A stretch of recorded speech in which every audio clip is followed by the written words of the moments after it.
All right, I guess it's time. Let's call to order the Carroll County Commissioners meeting on April 11th. Would you join me in the pledge, please? I pledge allegiance to the flag of the United States of America and to the republic for which it stands, one nation, under God, indivisible, with liberty and justice for all. It's 21 days right there. 21 days. I'll see you next month. Okay, the approval of the minutes from last week. I just have one more.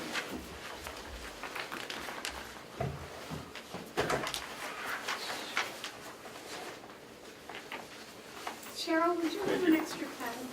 Yes. Please. Thank you. You bring you your foods, you bring you your paper, you bring you your pen. She takes awful good care of us, I'll Yeah. tell you. Cheryl's way above and beyond the call of duty here. I'll wait a motion to approve the minutes. So moved. Second. All those in favor? Aye. Was there any discussion? I guess not. Okay, so today. Give the third page on the back of your agenda. Yeah. I put it on there for any notes you want to take. Oh. Yeah, I take care of you guys too. You give us blank pieces of paper. How long did it take a of them. piece of paper to go I through your screwed up. system? I don't know what? How long did it take a piece of paper to go through your system? You're providing the same things that our lovely secretary donuts take 3 days. Yeah, let me ask, yeah, that's a good point. What? Would you sign that, please, sir? Cheryl gives us food, and you give us blank paper. Just noted.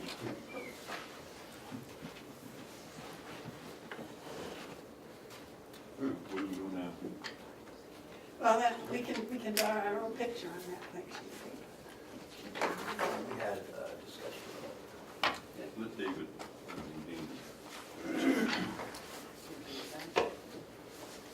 Okay.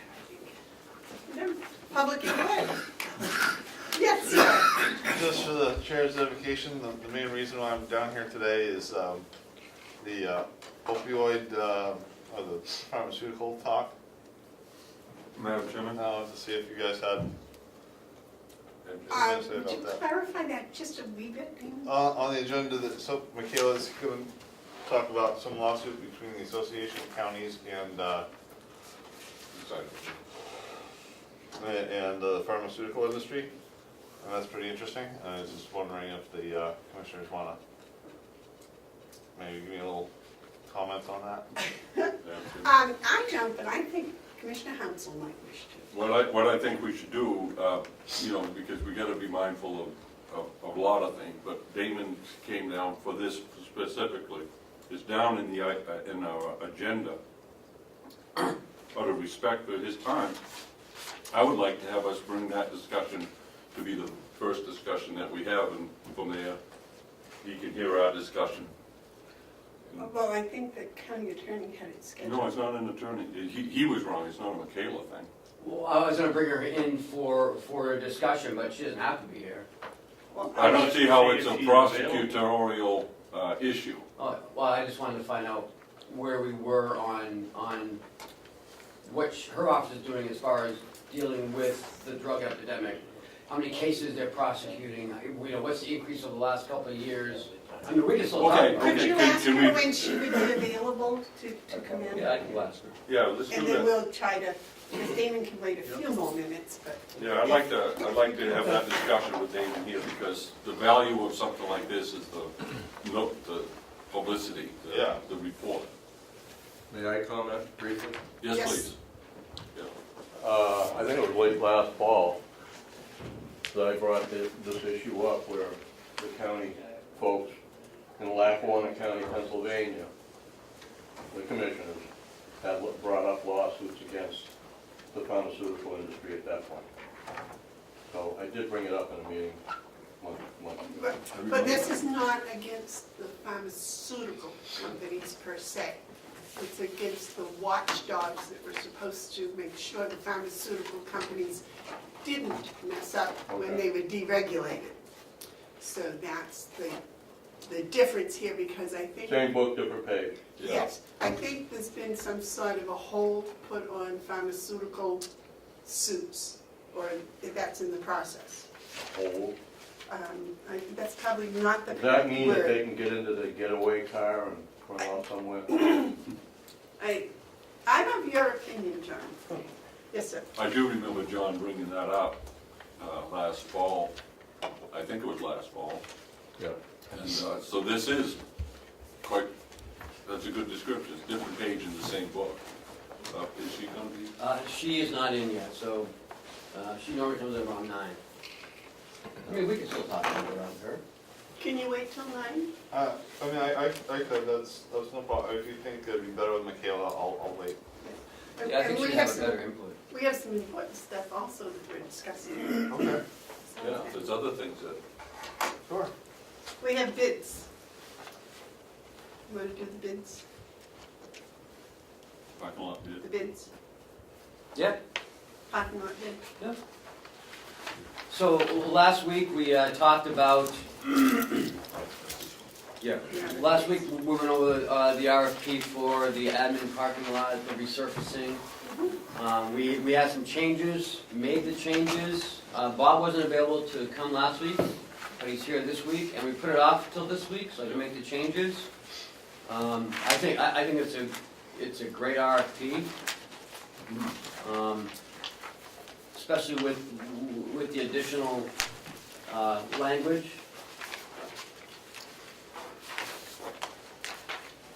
Excuse me. Yes, Mark.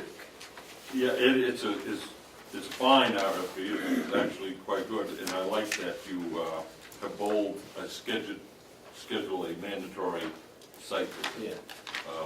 One of the things, and I know you're gonna, is when they get down to the surface and they're regrading, those boulders wanna be, because there'll be some rocks, but you want them at a depth. So you may want to leave enough room so that if you have to do any revamping of your base. Will and I have been talking about pulling some of the bigger ones out before they even get here. Sure you go, there you go. All right, And I'm sure that they're gonna turn up some when they grind it up. how do you turn them up if you, how do you turn the rocks up if you got the old pavement on top? Well, they grind right through the old pavement. Okay, after they grind, Yeah, it may turn up some, okay, and in that case, we'll, Yeah. somebody will yank them out. sure. But some of the bigger ones that are apparent right now, we'll be tackling those before they even get here. Yeah, I've asked them to go around and identify them now with spray paint, just mark them, Mhm. and then in a week or two, come back and start ripping them out. Yeah, yeah, They grow. yeah. They do. Smack them with a, yeah. Yep. And we do have another thing we want to look at, and that's the drainage. Yeah, just gonna, Will and I were talking yesterday, we're gonna, there's a, Well, go over easily. there's a catch basin in the middle of the parking lot that drains the daylight on the back corner, and we're just gonna send a camera through it and Sure. make sure that the drain's in good shape. 10 years ago, I patched it, there was a hole in that drain and it created a sinkhole out there. Mhm. I don't remember, we were working on a shoestring budget and time at the time because we knew the whole thing would be redone. I don't remember how well the patch was, so I suggested that maybe if Bob knew somebody would throw a camera up in there, put a nice, thousands of dollars of pavement up there to make sure that that pipe is going to be, in good shape. At least beyond the pavement area. Right. Yeah, We understand that's a good thing. drain tube. If you're looking at the propane tank, in front of the propane tank, off to the right-hand side, there's a kind of a swale down in there. through there. And it runs from that center grate, pipe goes all the way out to that. All right. Is there a wetland or something off the edge of the, Yes, it's wet over there. because I saw a crawfish Yeah. on the pavement. I was like, what are we doing out here? But he was headed to the drain, and that's, down the drain. so. Yeah, it goes over there where it comes out, it's almost forms sometimes like a mini creek seasonally and goes out. over there. It doesn't go down by the, back in the nursing home that way? Yeah, it kind of flows around back that way. Yes, Dave? Well, why is there always fluid in that drain in the middle of the parking lot? I don't know. I think it hooks up to another, Well, it's a catch basin. yeah. Right. The exit pipe is higher than the bottom of the drain, so it's meant for the sand to wash in and settle, rather than go out the drain. Do you clean that regularly? Yeah, that was my next question. If that's the case, how often do we clean the catch basin? I had a company come 2 or 3 years ago, maybe 3 years ago now, that sucked them out, because the town of Ossipee does it just about every year with theirs, and there's some on County Farm Road that they come through anyway, so I had hooked up with them, and they came and did the ones on the complex, and the guy said that, that was still back when we were using sand, and he said, you know, he sucked them out, he said they weren't bad at all, and then since then, we've pretty much got away with using sand, so I would assume that that's, you know, gonna buy us more time, that we'd have even less going in there. Okay. Sue, do you want us to approve this RFP? Yes, please. All right. Gentlemen, any more discussion? A motion? Make a motion that we approve the request for proposals for the paving. You second that? Yes. Okay, motion's been made and seconded to accept the RFP for proposal for the paving. Is there any more discussion? Yes. Yes? Why aren't we requesting a bond? Because we had talked about that last week. Yeah, I know, and I've forgotten what the answer was, so I'm asking it again. Pretty big project, and I would think the way to go would be have them have to specify that they have a bond. Mark? I don't disagree if there was, if we were paying money up front, if we were expecting that something would go wrong. I don't think this job is such that it's so unmanageable that people engaged in the activity pose a risk to the finances of the county or the work getting done.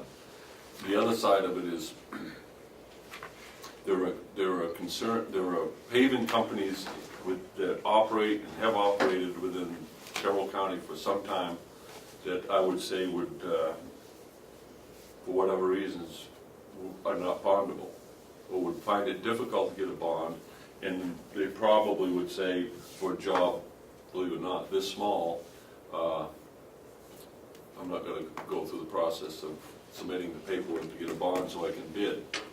I think a bond requirement will reduce the number of respondents. But if you guys want to require a bond, then I'll go along with that. I don't think it's necessary in every instance. Ken? So, this is already a tight budget already. Adding a bond onto it, and I'm not saying that's a bad thing to do, but, I mean, this seems like a pretty simple job. To come in, grade it, grind it, grade it, and pave it. And they're gonna add the bond, the cost of their bond, onto the cost of this project. Between 2 to 4%. So, if it was building something, I'd say, if it was $100,000, I'd say yeah. Or if it was the complexity of revamping the HVAC in this building. Vaughn, question. How thick is the paving that they're going to put on after they grind it? I'm asking for a 2.5-inch base coat and an 1.5-inch finish coat. Will the 2.5 inches include what they grind? No. No, whatever they grind is going to turn into the base.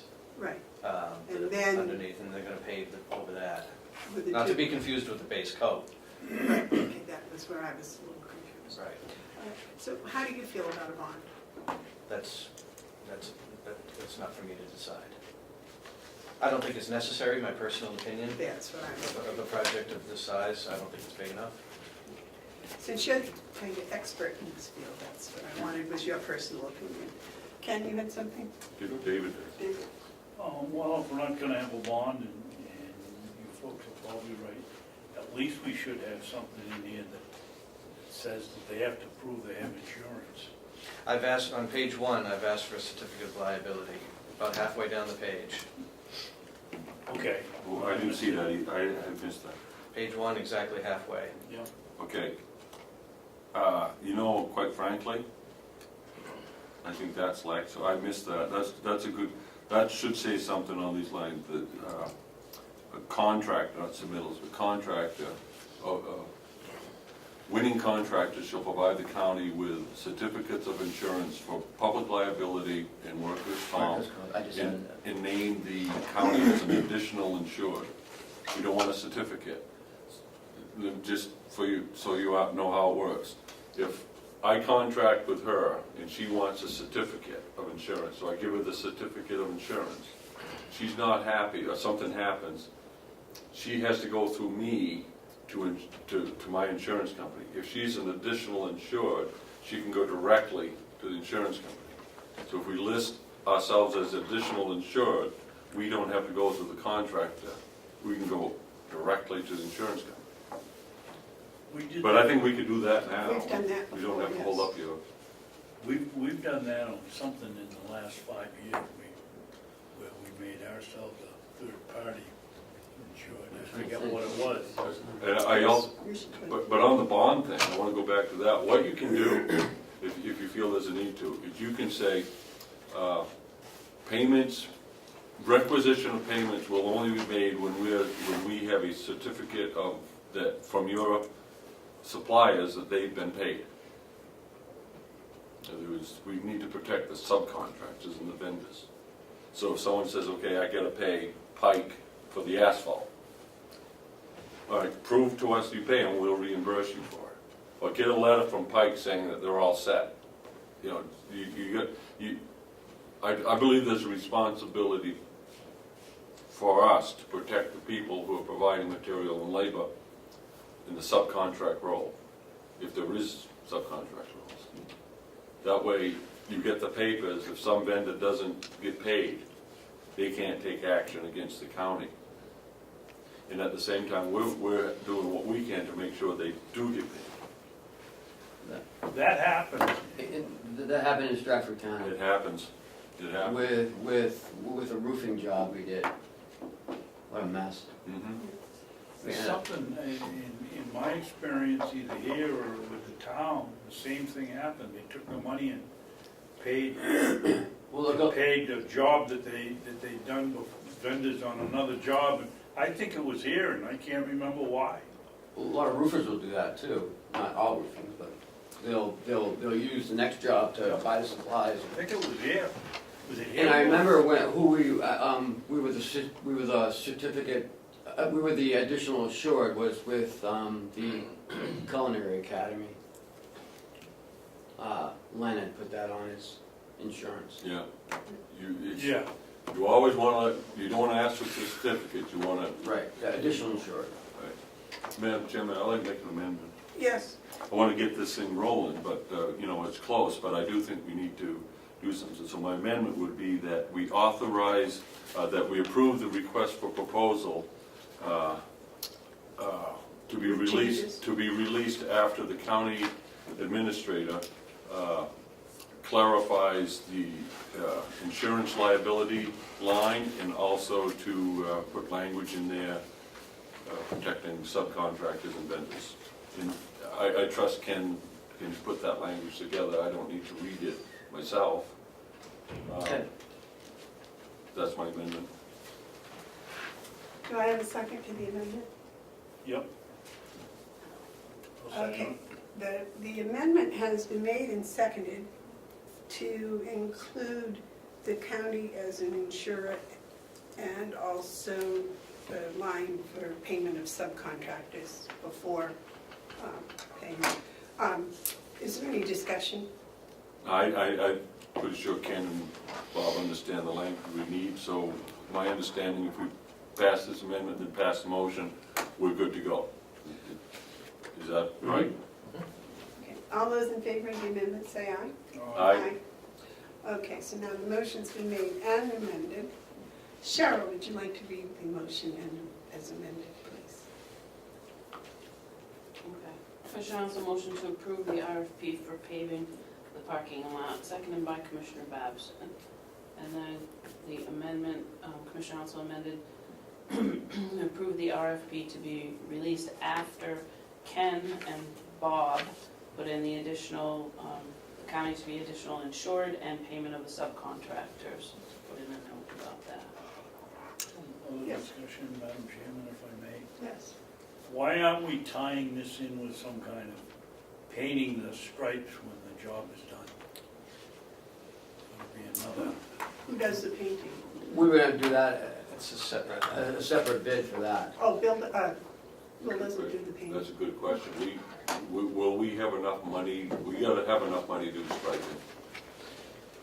When you look at the awards and everything, we do need to stripe it. Oh, yeah. We do need to stripe it eventually, but I did not include that in the original. All right, so proposal. say you have, I'm just gonna use a number, all right? Say you have $50,000 to do this job, and you know that the striping is going to cost $2,000 for that. Then you need to know that your cap on a recommendation to us is 48. You gotta leave enough money in your account to do the striping. Yes, But, It's not striped now. No, but it needs to be striped. what, You're gonna right, do it if you need to what, stripe what, it. what we can do is, you know, because some paving companies don't stripe, The most don't. so, The specialty things. yeah, my concern is to get the parking lot done. And if we had money left over, then we were gonna stripe. If not, we can ask for a transfer for something. My hope is that we get the thing done with stripes. I would love that too. We need to do that. It would be an incomplete job. We have paving out there that's not striped. It's like half-assed, excuse my language, perfunctory. David? Yeah,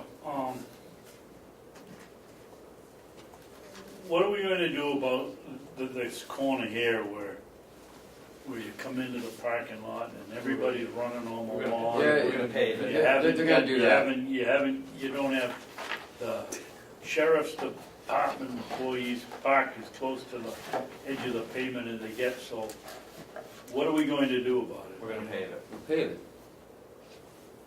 Oh, you talking curbs?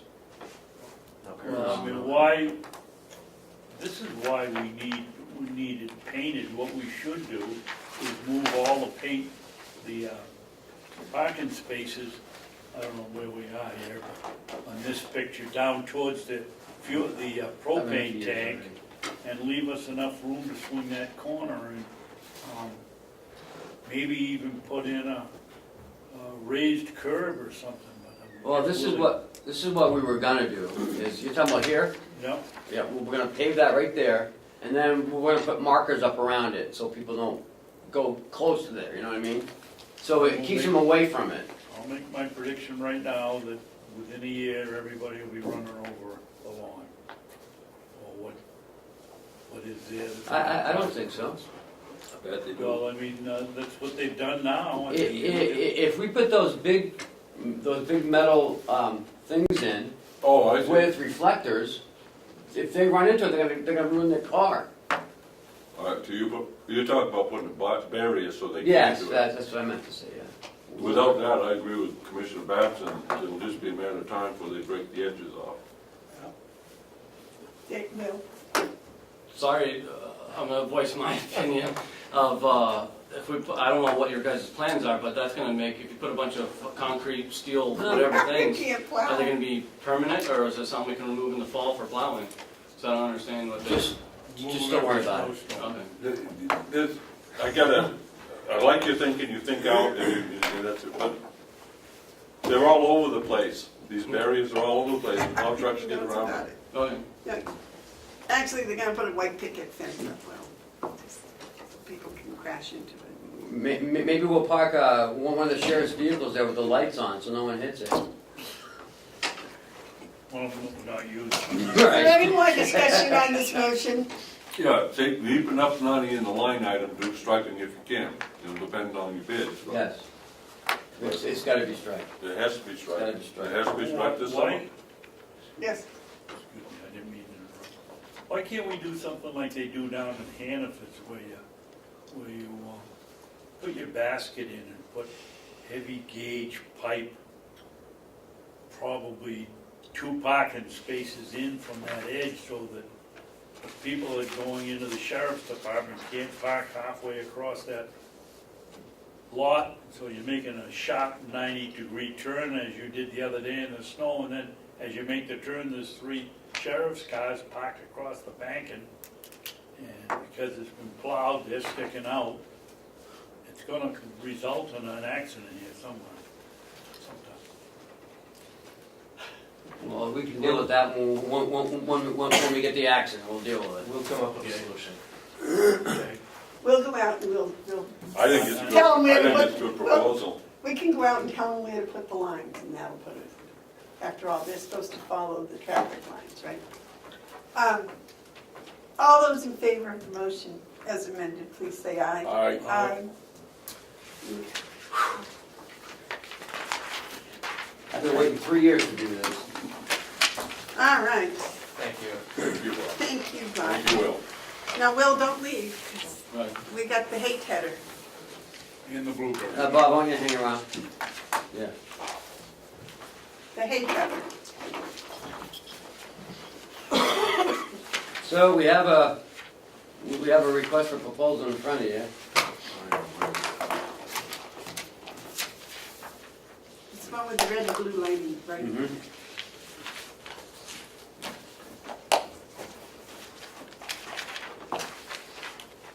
18-foot?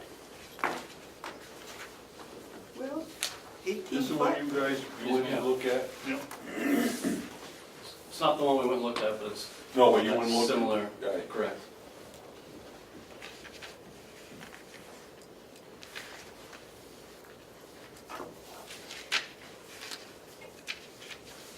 Oh, yeah, you know what you're doing there. That's good. Huh. Okay. I do have one request, and that is that when we send out the request for proposal, that the local, the Carroll County equipment dealers are each given a copy. Only request. That was our intent. Yep. Then you can send them to the rest of the state, over to Maine. Madam Chairman, Yes, sir. and who would you like them sent to? North Country, North Country and who else? the one up at MB Tractor up in Conway. Conway. There's one, probably Freiburg is close enough to be included in that. I don't know if there's anyone in Freiburg. I don't think so. I think Why would you you send it to Freiburg? Well, it's really close. I'm thinking about if there's any repair issues or anything like that, we can do it close, yes. I think you ought to put it in the newspapers too. There's a lot of people who'll be interested in this, whether they submit a bid or not, and that may turn into recommendations. You know, you get some of these farmers, they may be able to help out.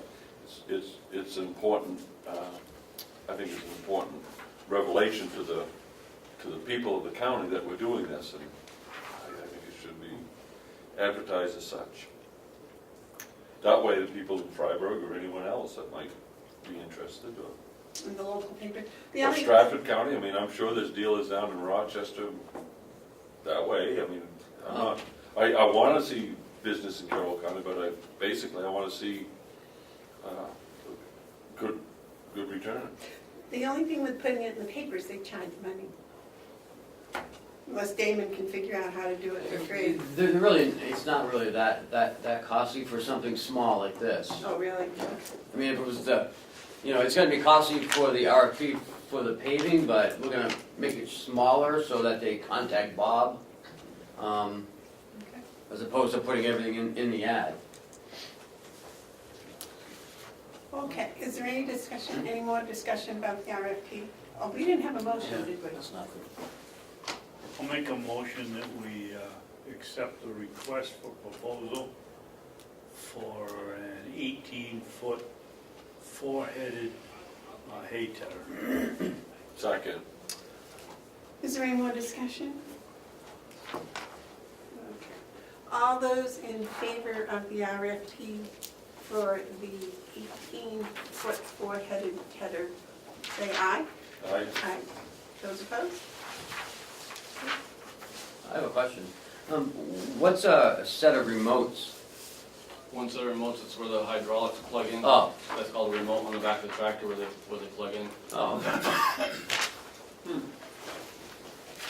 I thought it was like a wireless remote control or something. No, sir. And our tractors are already set up with that. Okay. Next is the blueberry field. Will? Well, as much as I love talking about the blueberry field, which we spend a lot of time on, Will needs to know what we're gonna do with it. It's been 3 years since you put anything into it. It needs quite a bit of work down there. We were talking about it yesterday, because, it's getting to be springtime. So we're not sure what you wanna do. Do you wanna keep it going? Are we gonna lease it out? Are we gonna sell the plants and just put it back in the hay operation? What do we wanna do? I believe the commissioners passed a motion to rent it. Am I correct? To lease it up? Yes. But what does that mean? In my interpretation, that means that you would, I don't know, advertise it, and if somebody wanted to lease it, they would lease it with total responsibility for doing whatever needs to be done. So Will would need to put in whatever the lease is, what needs to be done. They need to be trimmed, they need to be fertilized, whatever needs to be done. And the people that sign the lease that want the blueberries, they have to agree to do that. Huh? I wasn't at the meeting where the commissioners took the route that they were gonna lease it. I don't object to that. I don't object that we should lease it. That's fine. But it does leave it hanging. I think if we want to lease it, we need to be descriptive of the terms of the lease. To do otherwise could actually put our staff in a position where they may be criticized for not doing it the way that we meant. I think we ought to them to be more clear on what we meant when we say lease it. If leasing it means, from what I'm hearing, leasing it means investment in order to lease it, to prepare it so we can get an acceptable lease.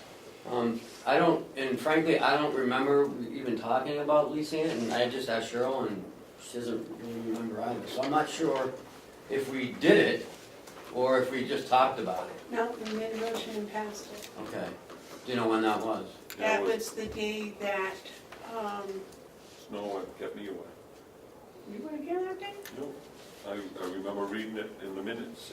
It's in some set of minutes. Okay. It did take place. It was the same day that we said that we weren't going to lease the hay fields and we weren't going to lease the coverall. So was that when Steve was here? Yes. Yes, that's when it was. So are they doing it? No, not unless you ask them to. Yeah, I didn't know if that was part of the trails and. No. No, it wasn't that meeting. It was before the trails discussion when Right. he had Sue. Yeah. There was another meeting before that. Steve came in one time, the committee, you had a long discussion, I wasn't at it, and in that meeting, my interpretation of it was that the commissioners authorized the lease of the blueberries. I remember that, but we haven't said, what does that mean? Well, I think Will would be the person he knows what needs to be done with the blueberries this spring. What do you need? David? Well, if we go ahead and lease the fields, No, they're not, they're leasing the blueberries. blueberry fields. And we don't get any bids. No, we didn't get any bids for the hay fields. Somewhere, we have to come up with a plan B to get ready. We're gonna have a pruning clinic here next weekend, or Yes, Saturday. somebody should be there to find out what we gotta do, because we have to trim those blueberries even if we, in case we don't lease them out. Someone's gotta, did you get your pesticide license? You did, didn't you? Somebody's gotta spray whatever, the stuff that Sorensen used to talk about around the grass and things. And you have to take care of them, like the plants in the crabapple tree. They don't take care of themselves. Could we ask Will for a plan as to what he would like to have done with the blueberries this year? And we'll do it this way, we'll put out an advertisement for the lease, and if no one leases it, then we'll give Will the money to do it. We'll come up with it someplace. How can If we you do might that? read that into the record. We have to go through the county convention. Excuse me, Madam Chairman, would you read the provision of laws when it comes to leasing county land? It says, no officer or employee of a county may enter into an agreement with any other person for the use of real property owned by the county unless such agreement has been approved by the county commissioners and is ratified by a majority vote of the county convention and the executive committee of the county convention. So the first step is for Will to come up with people that want to lease it. We either approve or disapprove of that lease, and then we take it to the county convention. That's how that would work. That is my interpretation of the law. So that's one side of the discussion, which is fine. Well, I think Ken disagrees. No, he doesn't disagree, he's just pointing it out. If we decide that we want to lease it, this is the process. One side of the thing is, do we want to lease it? If we do, we have to follow the law. The other side of it is, do we want to invest in the blueberry field in order that we'll get a lease, or that in order that we can maintain the operation of blueberry harvesting and selling? That's a different discussion. I'm not prepared to put a dime into the blueberries. Last year we looked at it and we tracked it, put some man hours in. Yeah, granted, some of it was, most of it, all of it was gratuitous. Commissioner Babson was there several times on his time.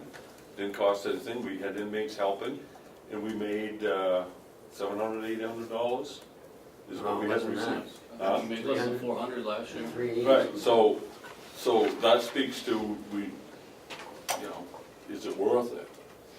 I don't see the worth of spending whatever on pesticides if we're only going to get $700 back in receipts. I believe that was the reason that we agreed to lease it, because the person that would lease it would take on those responsibilities and do what Will dictated was necessary for the proper upkeep of the blueberries.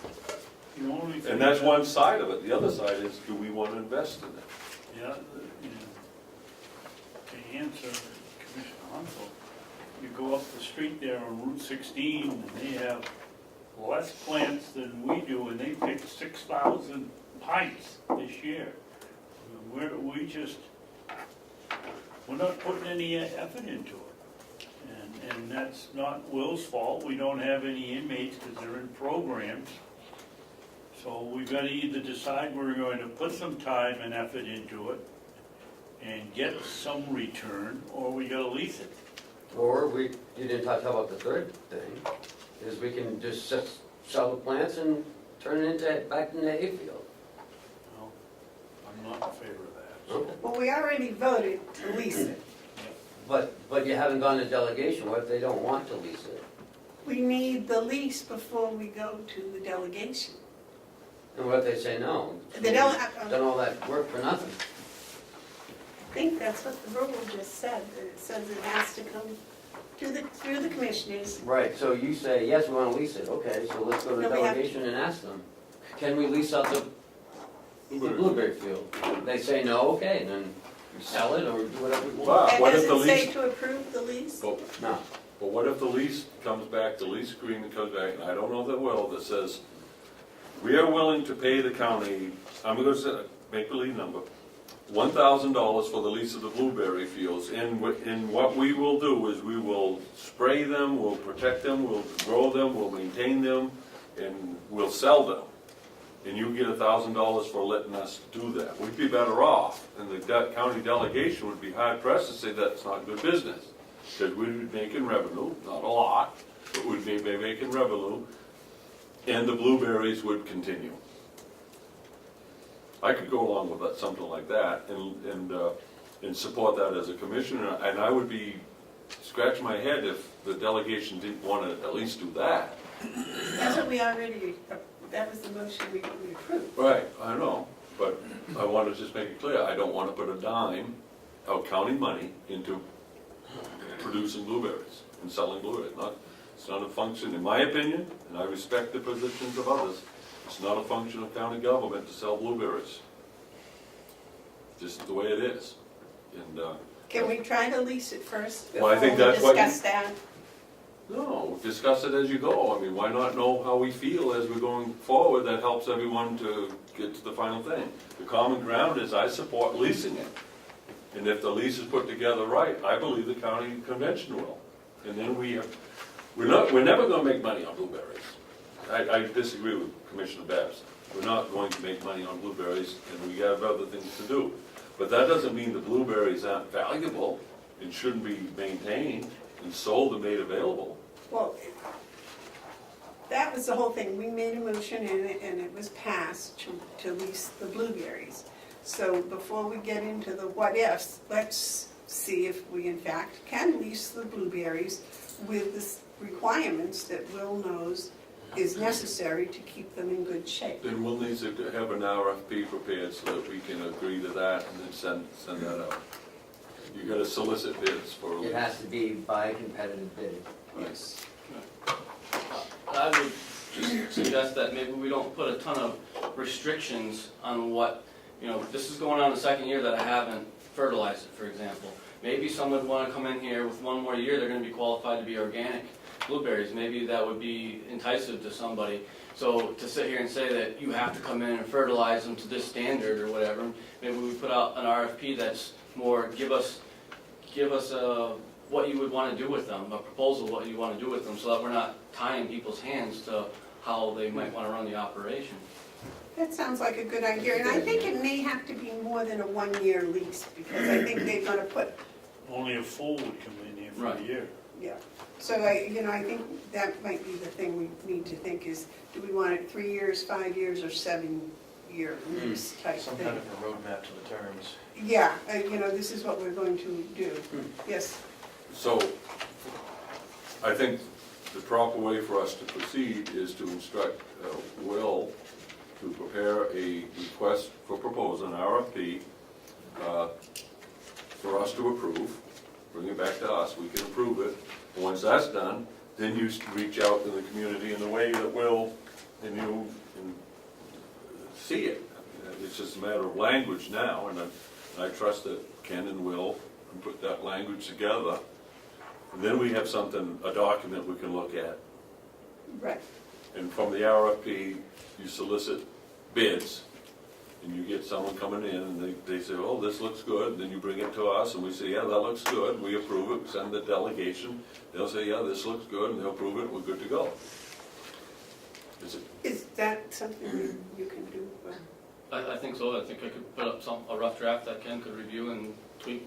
Yeah. That, I also think that it's something that we shouldn't drag our feet on because of the time of the year. We're a little bit far into the game. So I think we should be moving right along, because otherwise I gotta have a time frame to get out there and start. If someone's not coming in, if we don't get somebody, or you guys choose something else, and I have to get out there and get going on them, because the pruning should be done, soon. So, Can you do that within a week, do you think? yeah, I can go. Come next week with it? Is that gonna work? Because then you gotta post it, you gotta have it come back, you gotta review it, we're into May. Is that messing you up? I think the sooner we could get it done at the beginning of May, the better off we would be. Because what I'm thinking, because this is really, to me, a low priority thing. Right. I would just as soon have us talk a little bit here about passing this off to Will, and I trust you, Amanda, David, and Ken to just do it. I don't think we need to approve an RFP. I think you have the vote to do a lease, that implies the RFP, just do an RFP and get it out, and that way you don't have next week. Can we submit an RFP without a commissioner's vote? We Yeah. can, because we can make our vote today, Right, such you've that already we said- authorize, will and can, I don't care if it's a chair or vice chair, one of us, just to work with them, and put it out. And that's the authorization. All right. What do you think? Yeah, you know, we started talking about this in December. This is like turning the Queen Mary with a couple of canoes. Yeah. You know, we've got to get going, and if that's what's going to do it, let's do it. All right, I'm Okay, gonna make a I motion. can work with you sometime. I'll be in here Friday. If you want to get something together, and then you and I and Ken can look at it on Friday and see what. I'll have a rough draft done before Friday for Ken to look at, and then we can have you look at it on Friday. Is that all right with you? Or you Yeah. can look at it too? So I don't wanna care. make, I wanna, We can all I look wanna at cover everything here with a vote.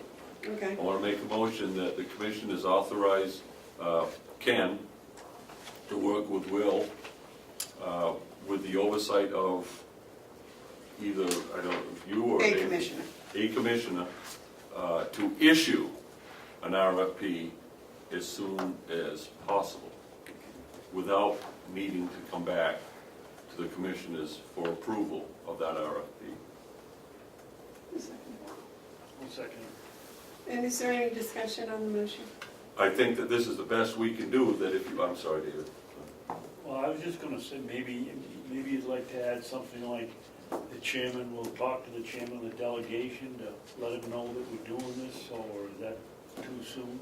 The chairman of the Yeah. delegation is already aware because he's on the same lands committee, so I- he's aware of the We lease. don't wanna do this and then get hijacked by somebody on. Well, I think actually, that's good, I think it should then be chairman, because they both serve on the land use committee.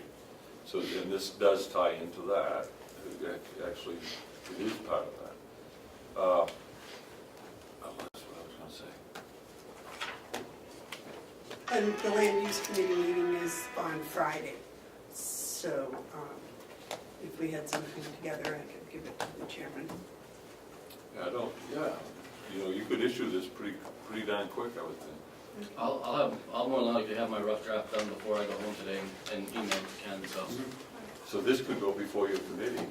Oh, but that's. Well, it doesn't have to go before the committee, I'm just gonna, You could brief them on it. right. Damon? Yeah, I did have a question. I'm one of those people who did pick blueberries.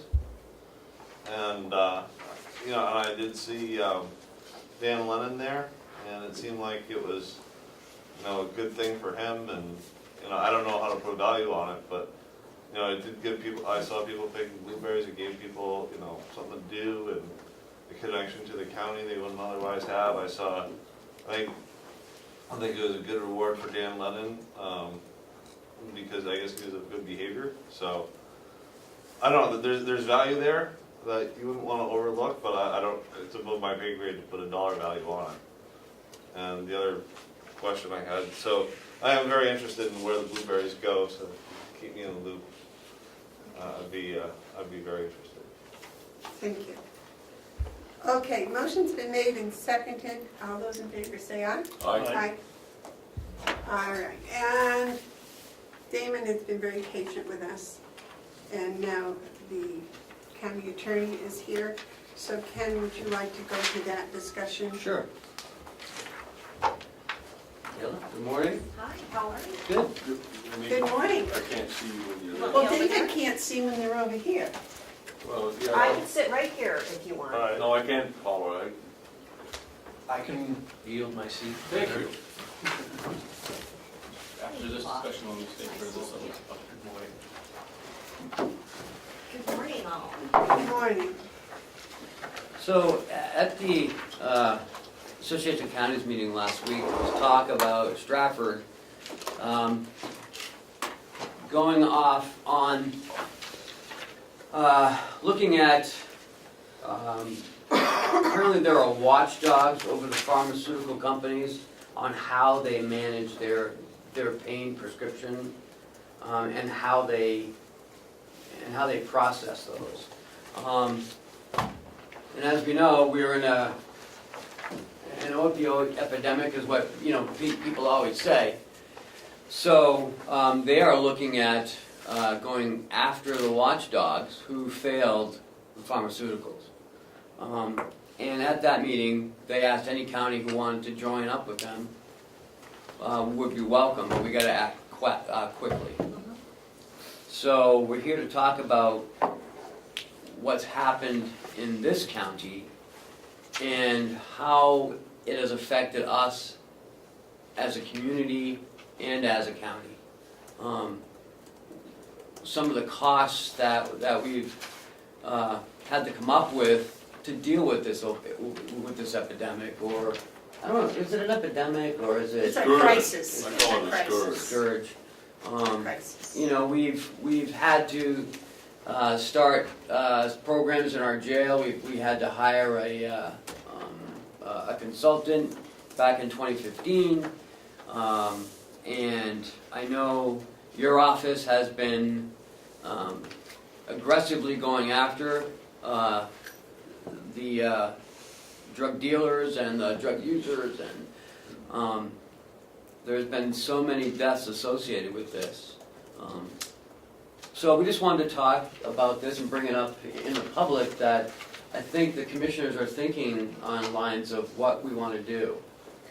So I invited Michaela up to tell us what her office has been doing as far as the drug epidemic or scourge, as you refer to. Thank you. This is something that I think would require obviously a little more thought on our part, and I understand that we need to move quickly, but I just wanted to put together a little bit of what we have been doing and what we have been seeing. So I pulled the numbers. In 2017, our total caseload, total number of cases filed in the Superior Court was 389. Of those 389, 226 were drug-related. Whoa. 2015, it looks like we had 88 drug-related charges. Now, when I say drug-related, that doesn't mean that they're all opioids. It would take a long time for me to break it down by drug, but most of them are. I can tell you just from empirical evidence, most of those cases are opioid-related. We're seeing a lot of fentanyl. Shockingly, we're also seeing some carfentanil, which is even more deadly. Heroin we're seeing less of just because it's being replaced by the fentanyl. But to go from 88 and then in 2 years have 226, I can tell you that that's really more than an entire prosecutor over there with regard to the caseload. So we added a prosecutor for felonies first, and really our caseload hasn't gotten any better because the cases have risen. So yes. Quick, the numbers last year were what? In 2017, 389 and 226. 226. 226, and 2 years ago it was what? 88. 88. I don't have the exact number of So cases that's delta from. divided by 88. David, you had a question? 225% increase. Wow. Right, just in the drug cases. And 225% increase in 2 years. Just a question, is that alternative theories, or are those individual? those are individual charges. Right. So I haven't broken it down by if they're alternate. We don't have that many alternate theories, but from 2 years ago, I don't know how I would get their records on that. Right. They weren't using the IMS to the same extent that we are, so it's a little difficult to break that down. So I just compared apples to apples. What drug charges did they have in 2015 as opposed to what drug charges we had in 2017? If you look by defendant, maybe that would be a clearer example. Sure, but I'm not going to go through 389 case files Okay. before today, so I didn't have the time to do that. No, I do understand what you're saying. I can tell you, just speaking from, again, empirical experience, we don't have that many that are alternatively charged, so I don't think it's going to skew that much. So it's not like, in 2015 you were charging a drug dealer with one offense and now you're charging him with 10, just, with 9 alternate theories. No, That wouldn't be happening. Okay. And our overall caseload went up by 144%, so it actually is tracking correctly. Okay. It's, what we're seeing is more and more and more drug cases. Overall, crime has risen because our caseload in that 2-year period of time went up by 144%. But to have those drug charges go up by over 200%, even if there are some alternative theories, it's still an enormous amount. It's alarming. David, do you have a More than question? alarming, yes. I just wanted to ask McKenna, are we comparing real apples to real apples? These aren't cases that have been plea bargains, these aren't cases of somebody, former county attorney not wanting to press a case. I mean, are we actually comparing apples to apples? Commissioner, this isn't a resolution, this is the number of charges. So the resolution would come after that, and I don't have those numbers for you today. What I'm comparing is number of cases filed in 2015 compared to number of cases filed in 2017. I can tell you that we are receiving more cases. I can't tell you why we're receiving more cases, but it would be odd if it was anything other than the fact that the crime is just rising, because I think we're seeing it statewide. So this is not an anomaly in Carroll County. We do have a lot of drug cases coming in. In fact, we had more drug cases sent in than total number of cases in 2015. Well, I'm not interested I'm interested in going from 88 to 226. As am I. I mean, drug usage is on the upswing around here, you just have to read the paper. But that individual statistic is kind of mind-boggling. It is, and overall, as I indicated, overall crime has gone up by 144%. When you're just comparing number of cases filed in 2015 to number of cases filed in 2017. Even 2016, the number of cases filed, it has gone up by, it looks like 44%? Do you have the 45%. I don't have the court numbers, I have my numbers, and I need to pull the court numbers from 2016, and I will get you those. I did pull them for the annual report, and so what I've got here is that it's a 45% increase, and that's based on the number of charges filed with the Superior Court. I can break that down for you and get you the number of drug cases out of that, and I'm happy to do that. And I want to point out that that's not even an accurate amount of money that your office has spent on because of the opioid crisis, because a lot of your crimes, your breaking and entering, your stealing crimes are reacted. It's a reaction because of they need the money to buy the drugs, and they're not being charged for possession of drugs, but they're being charged for the crime of That's theft. been my experience as well, Commissioner. Mark? Okay, so to tie this all together, because we could go on to all kinds Sure. of tangents about what this all means, but what we do know, as it ties into this, is do we want to join with Stratford counties and others in a lawsuit?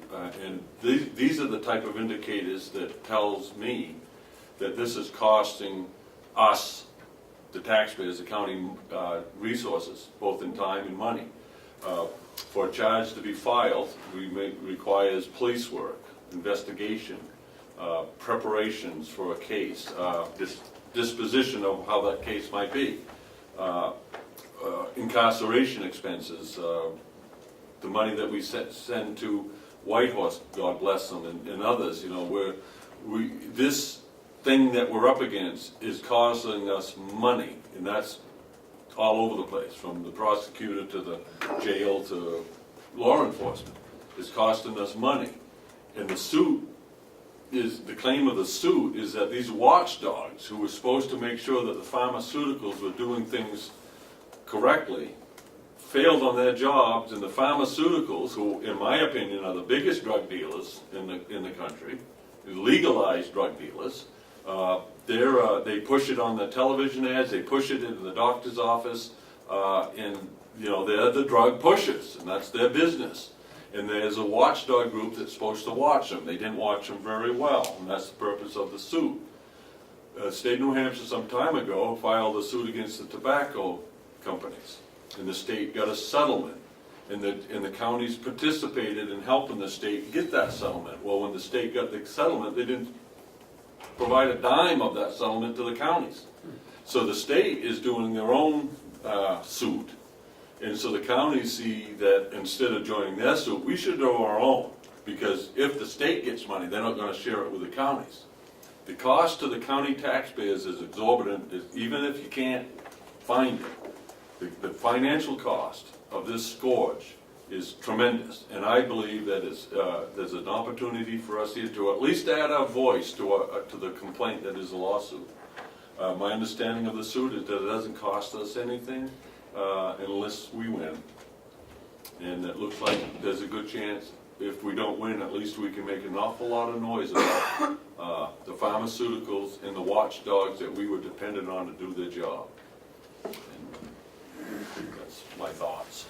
So, and apparently, Commissioner McGlaris has negotiated a lower rate, 25%. right, to the attorneys that are working on this case. Just to bring something up that happened yesterday, we have an employee, a long-term employee who's retiring, and he picks up trash along Route 16 from 171 down. And yesterday, across from Consolidated Auto, he picked up a bag containing needles, hypodermic needles, and other items in the bag, which he found at a bus stop, a children's bus stop. If those kids would have picked it up, it would have been, who knows what would have happened. Right. I mean, so people are discarding needles everywhere, along the highways, at beaches.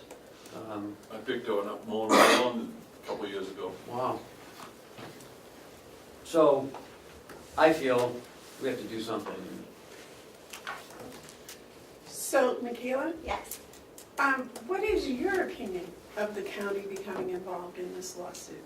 That is above my pay grade, as they say. That is entirely up to you. I can tell you what the financial impact is on my office to some degree. I can talk about the human impact. I mean, we have children being raised by grandchildren here in this county because the parents have overdosed. I can tell you that my on-call numbers, so we have an attorney on call all the time. When there's an untimely death, we get a telephone call. I can tell you that our on-call has gone up tremendously, and it's a rare night when my phone doesn't ring. In the middle of the night, and we, in one 4-week stretch of time, we had 4 of our people that were associated with cases in our office overdose. I mean, we have overdoses a lot, and it's more and more frequent. So, you know, like I said, I can tell you a little bit about the human cost. Financially, the county attorney's office, at least, is spending a substantial portion of its budget on this. I am of the opinion it's not going to stop tomorrow either. So any money that we would get from a lawsuit, we have many places to put it. That would be to our advantage to replace what we are spending. Do you have an opinion on that, Ben? Who are these watchdogs that we're supposedly going to sue?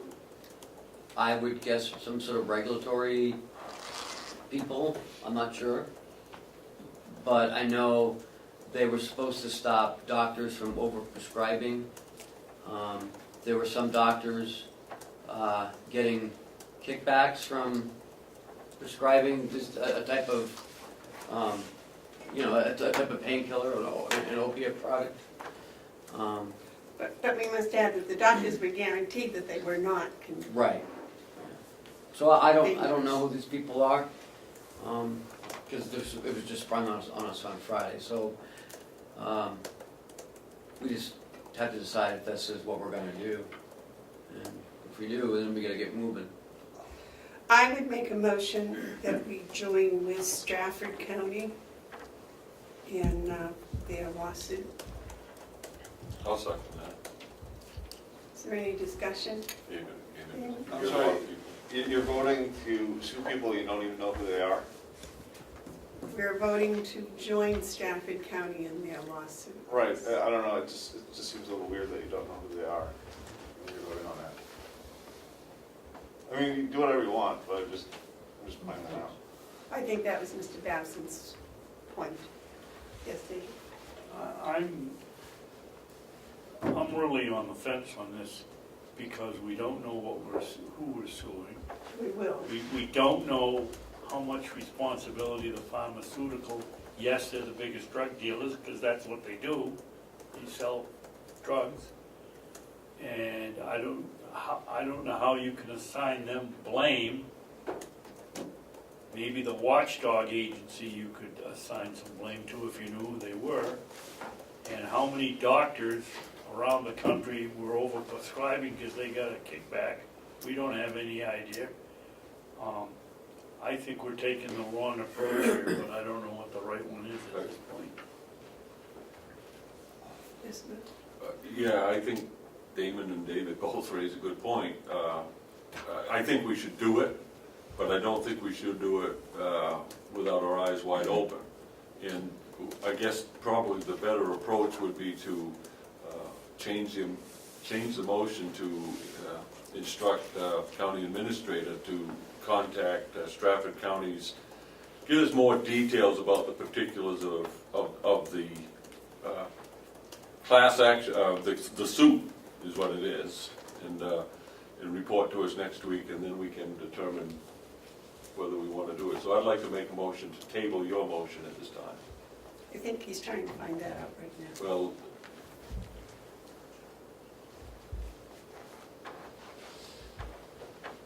So here's a company called IMS Health. It's a company which provides market intelligence to pharmaceutical and healthcare industries.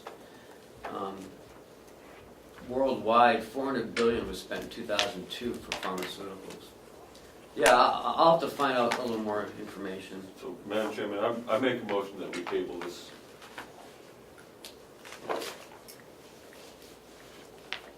Second? Same, sure. Okay. So the motion's been made and seconded to table this until next week? Yeah. Okay. Oh, the FDA is a watchdog.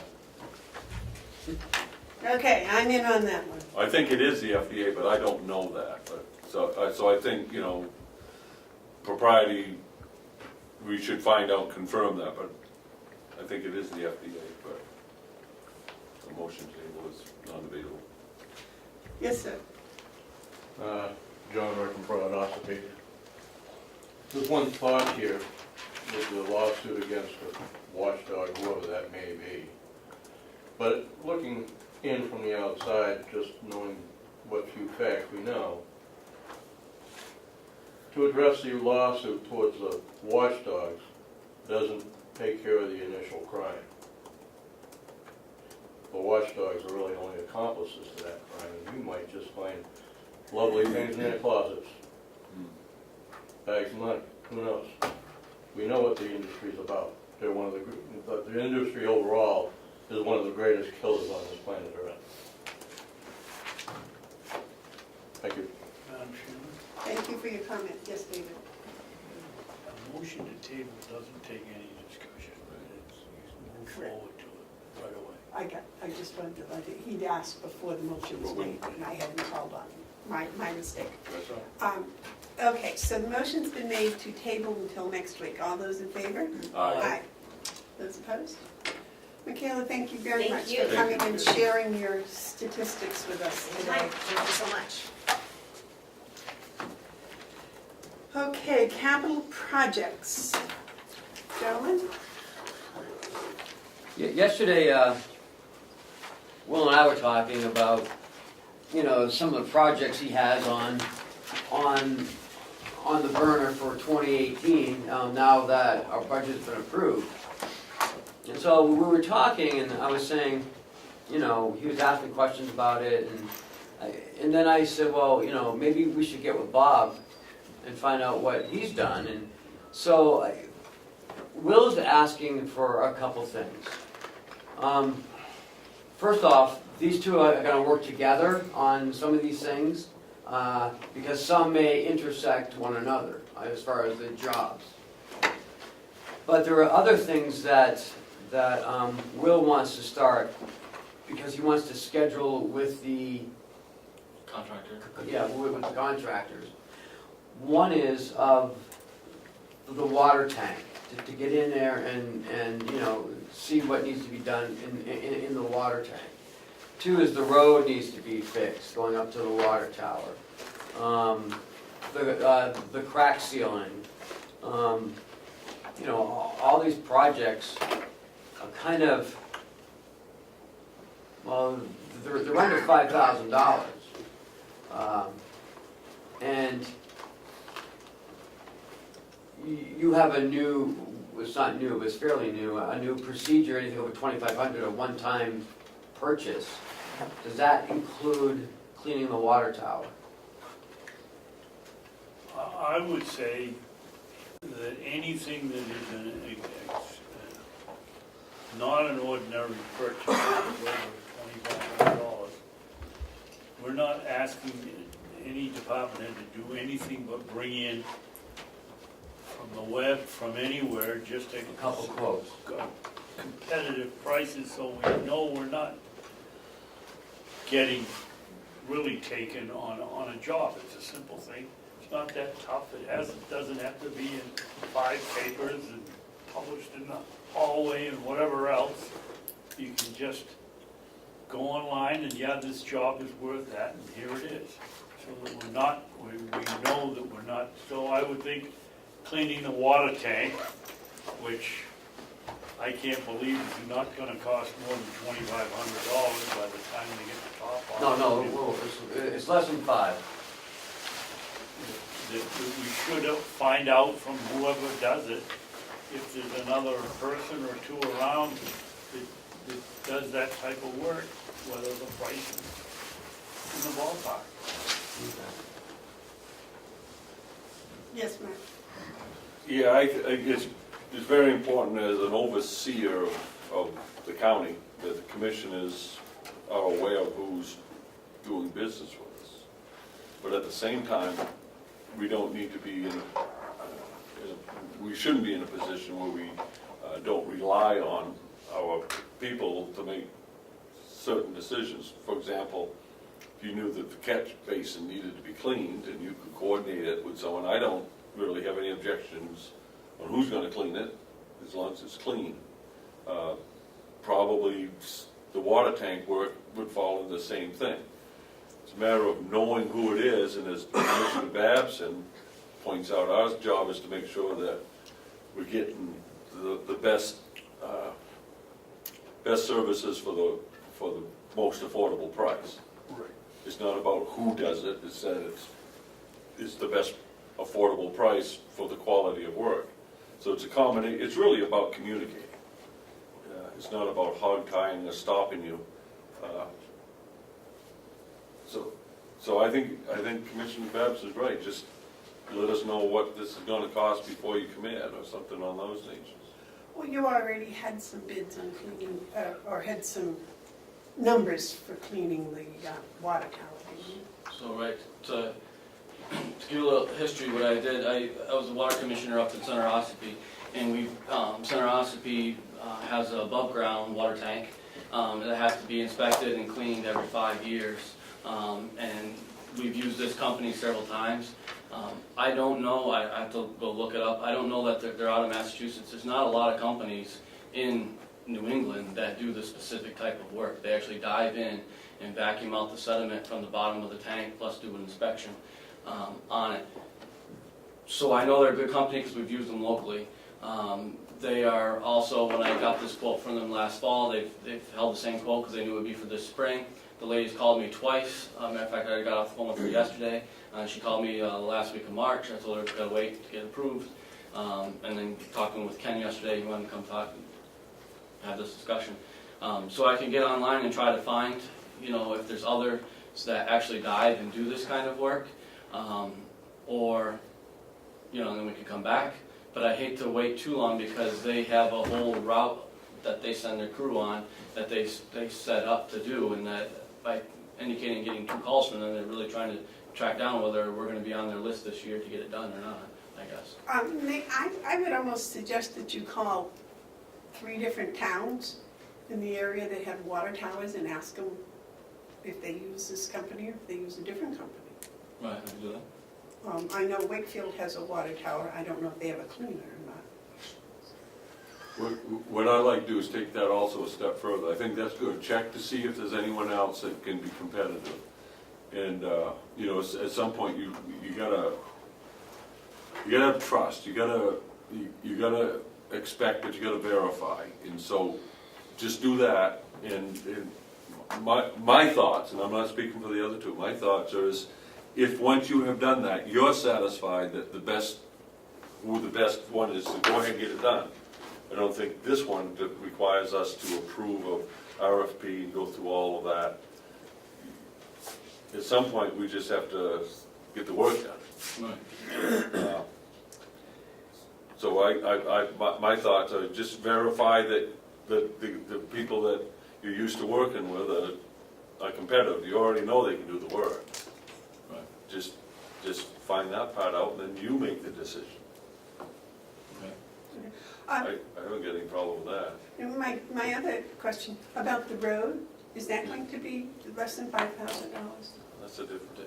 That's, the quote I was given to do the labor if we use our material, would be less than 5,000. We budgeted about 5,000 for that job. That's gonna need a little more looking into. It is high on the priority list that I wanna get done, but I'm more concerned, this is my top priority of getting that water tower cleaned up there, that tank cleaned. That's weighs on my mind a lot. So that's the biggest important thing. A couple other things, road being one of them, can follow, and I'll be working on those. We're probably gonna have to figure out, you know, I'm gonna have to meet with a couple people and probably walk it and say exactly what would you think that we should have done to prevent this and that, and then get prices from them. And then, you know, so that's not a problem to do. I think that's a great idea to get a few of those. 3 Correct. competitive Right. estimates or something. Right. Is that what you call that, competitive estimates? Yeah. Yes, Mark? I'd like to make a motion Yes. that we authorize county administrator, through the county administrator, to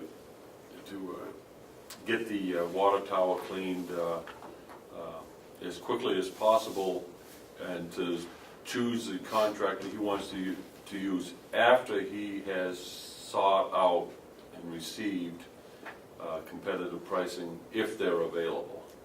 Because you may call around and find out this is the only company that does it, I don't know. I'll second that. Okay, is there any discussion on the motion? All those in favor of the motion say aye. Aye. Okay. Or you Do said you- projects. Think when you get that tower cleaned, are they going to find work that needs to be done when they inspect it? I think there's a possibility of it. And then I don't know, that'll go into a whole nother realm of, I don't know if this company just cleans and inspects, or if they would come back and repair, or if we got to find another company. But we got to get inspected to see where we're going with it first. Okay. All right. Madam Chairman? Yes. So the discussions on projects, we just Yep. took care of the water tower. What are? Another, And the road. In the road. In the the road. road. And then the last project I have is, a couple of years ago, the jail had their driveways sealed and cracks filled and sealed. Their pavement is the same vintage as the pavement all the way around my shop. So I put in for this year the money to get it crack filled and sealed, continuing all the way around from the back end where they left off all the way around. I got a quote on that, and we budgeted for it. Again, it's less than 5,000, but it's over your $2,500 mark. So that might be, I just have to call some more companies. This is the same company that did the jail. We've used them twice to do the nursing home and the admin and crack filling. I think they do a pretty good job, and he's a pretty good guy, but we can call around and get some more because we're under that 5,000, but over the 2,500. Were those bids let out were there RFPs for the nursing home and the jail? They were minor amounts, so no, they were under the 2,500, and we just got the work done. David, you have a question? No, that's fine with me. The jail, I believe though, because of the size of theirs, where when we originally got this company, I believe that they probably went out to bid to. You can ask Jason. Right, I think he got 3 quotes. right. Mark? I think it's a ditto motion that we used on the water tower for the seal coating.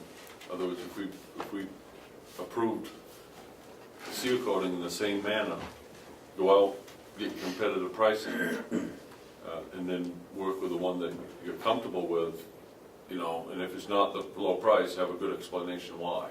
Right. Because I'm not one who's quickly runs to the low price. You know, you don't have to be smart to be low. You know, you can have problems if you just take the low price sometimes. So you need to have the eyes that you have.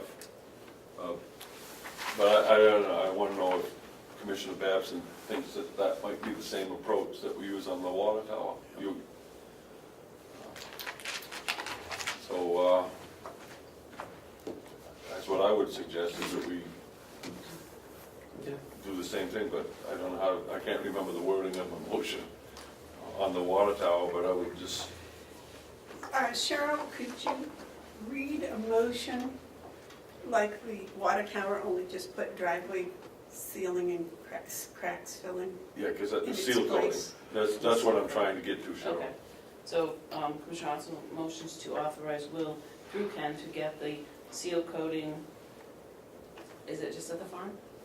Is that? Yeah, well, it's a DPW area, DPW area, call it. Okay, the seal coating, the DPW, done as soon as possible after he's gotten competitive quotes.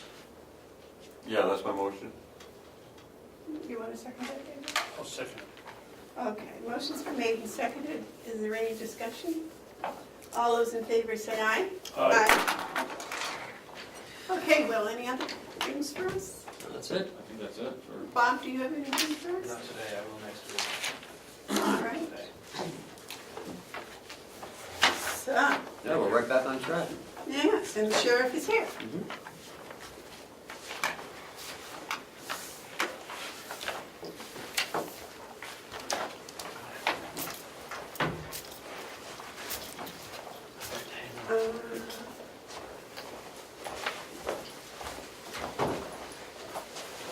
Were you, excuse me, before we get on to the communication towers, were you here when we had the discussion about the pharmaceutical watchdogs? No, just as a very end. Do you have an opinion, a personal opinion on that? I don't, not knowing what all the conversation was. Okay, so Ken, he's here for the county first responders tower?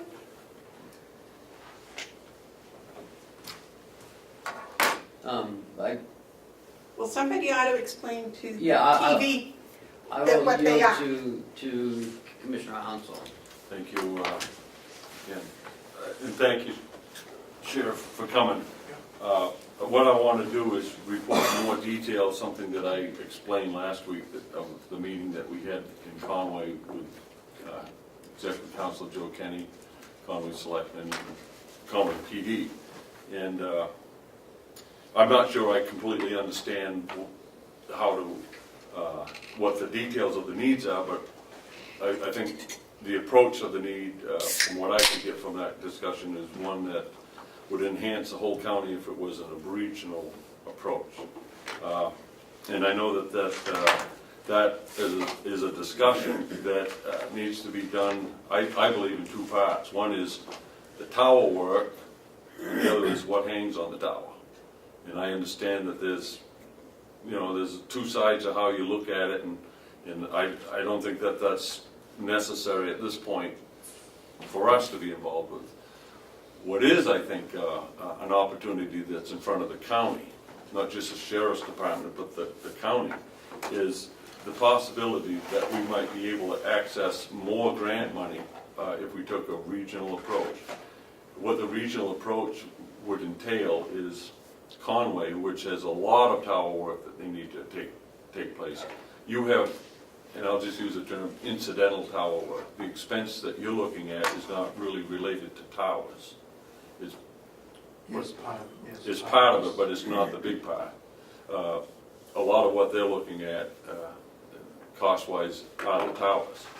So my thinking is there a way, and I believe there is, where the county and the Conway first responders, which is both the dispatch services and the fire and the police, could somehow come together for the purpose of seeking grants to do all the towers required in the county. And that way it would be looked at by the grantors as a regional approach. And the taxpayers in Conway, and that does serve not just Conway, it's, they serve dispatch, fire to, I think Eaton, maybe Chatham, Bartlett, no, they don't dispatch Bartlett, but No. they do Lower And Bartlett. all, Eaton, Albany, they do Lower Bartlett. secondary to Bob. Yeah, so in that population center, that first responder needs is great, and it's something that they have to deal with. I think that there's an opportunity here for us to at least participate on the tower work with them, and even though it really isn't necessary for the sheriff's dispatch, it enhances dispatch for the entire county. And I would like to think we could work some sort of joint venture together for a grant application. Because my understanding is in May, there's new money or more money available. And really that's what it's all about, is trying to access grant money for Conway in the northern part of the county along with us. Kind of riding on your coattails is what it would be on the towers. And what hangs off the towers is a different discussion. David, you had a comment? Yeah, I'd like to ask the sheriff or my Commissioner Hounsell a question. If we go with a regional approach, are we now going to have to file a new grant for regional? And if we do that, is there a possibility we could lose the money we've already been given for the sheriff's portion of it? No, I don't think we'd lose any money, because those plans are in. We're just tweaking the plans basically at this point for the money that we've already been granted. Excuse me, Tom, so you're telling me we wouldn't be canceling out the first part of it, we'd be joining? It would be Another. to fulfill any work we need to do to basically get the end result that we're looking for. So it would be in addition to what we've already been granted, But we wouldn't lose and we it. won't lose that. Okay. I've been on the phone this morning with Conway and OME, just to get a better feel for what we're talking about. I do agree with the tower purposes. Anything the county does for grant is regional anyways, and always has been. So Conway, yes, wants to join us so that their picture is more regional. Right. They have use of one of the towers that we have, Oak Hill, Yeah. in Idlewise. So we were looking to make that a larger tower than it is right now, to hold more equipment for our needs. With this new project, we may look at even a bigger tower through this grant, Yeah. to fulfill both needs. Bigger tower on Oak Hill. Yes. And so just so the others understand Conway's needs, because the sheriff knows exactly what he needs, and Conway knows what they need, but you may not know what Conway needs.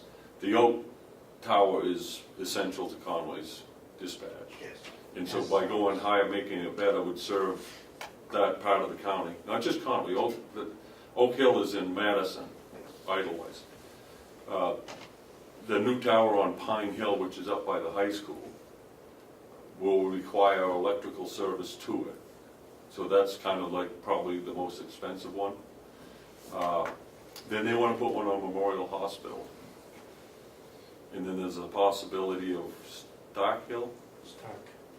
And so, Maine.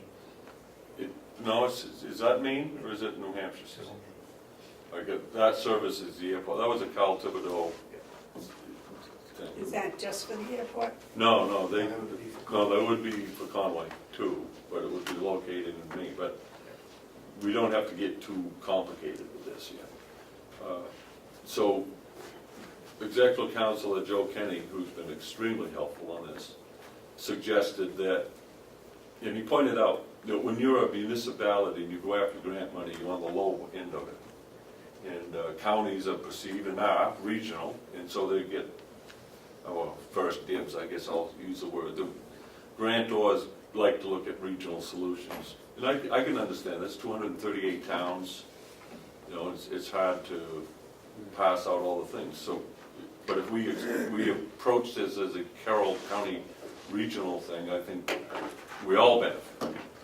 It does though, and it would be, you know, it would be something, if it was just for the county, sheriff's department, you wouldn't need to do it, because the sheriff's got a good plan going, but it's an opportunity, that's why I want to stress it. It's an opportunity for us to do even more in accessing grant money. Yeah, I mean, obviously, both sides have to benefit, Right. plus. So I made sure this morning that there is a benefit to Carroll County. It's not just building up Conway's infrastructure. It would also be building our tower infrastructure if it's needed, if it is granted. Right. And I found out this morning that although we were looking at the $40,000 to move the tower on Thompson Hill and put the old one up on Oak Hill, incidental cost would be to move the generator Yeah. and possibly do something with the road, which we had an idea about, but you have to realize that a crane has to get up there and a cement truck has to get close enough at least to pump, if not get there, so.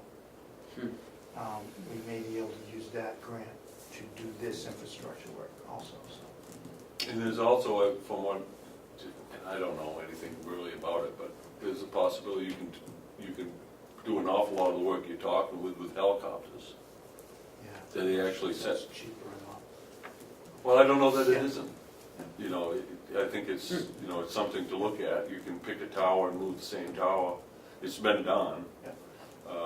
But, I mean, those are the type of things that, you know, working together could discover. But I think the bulk of the work needs to be on Conway. I don't think you need to use Lieutenant Santucci's, a lot of his time on this. Yeah, I mean, I know they're preparing the grant as we speak.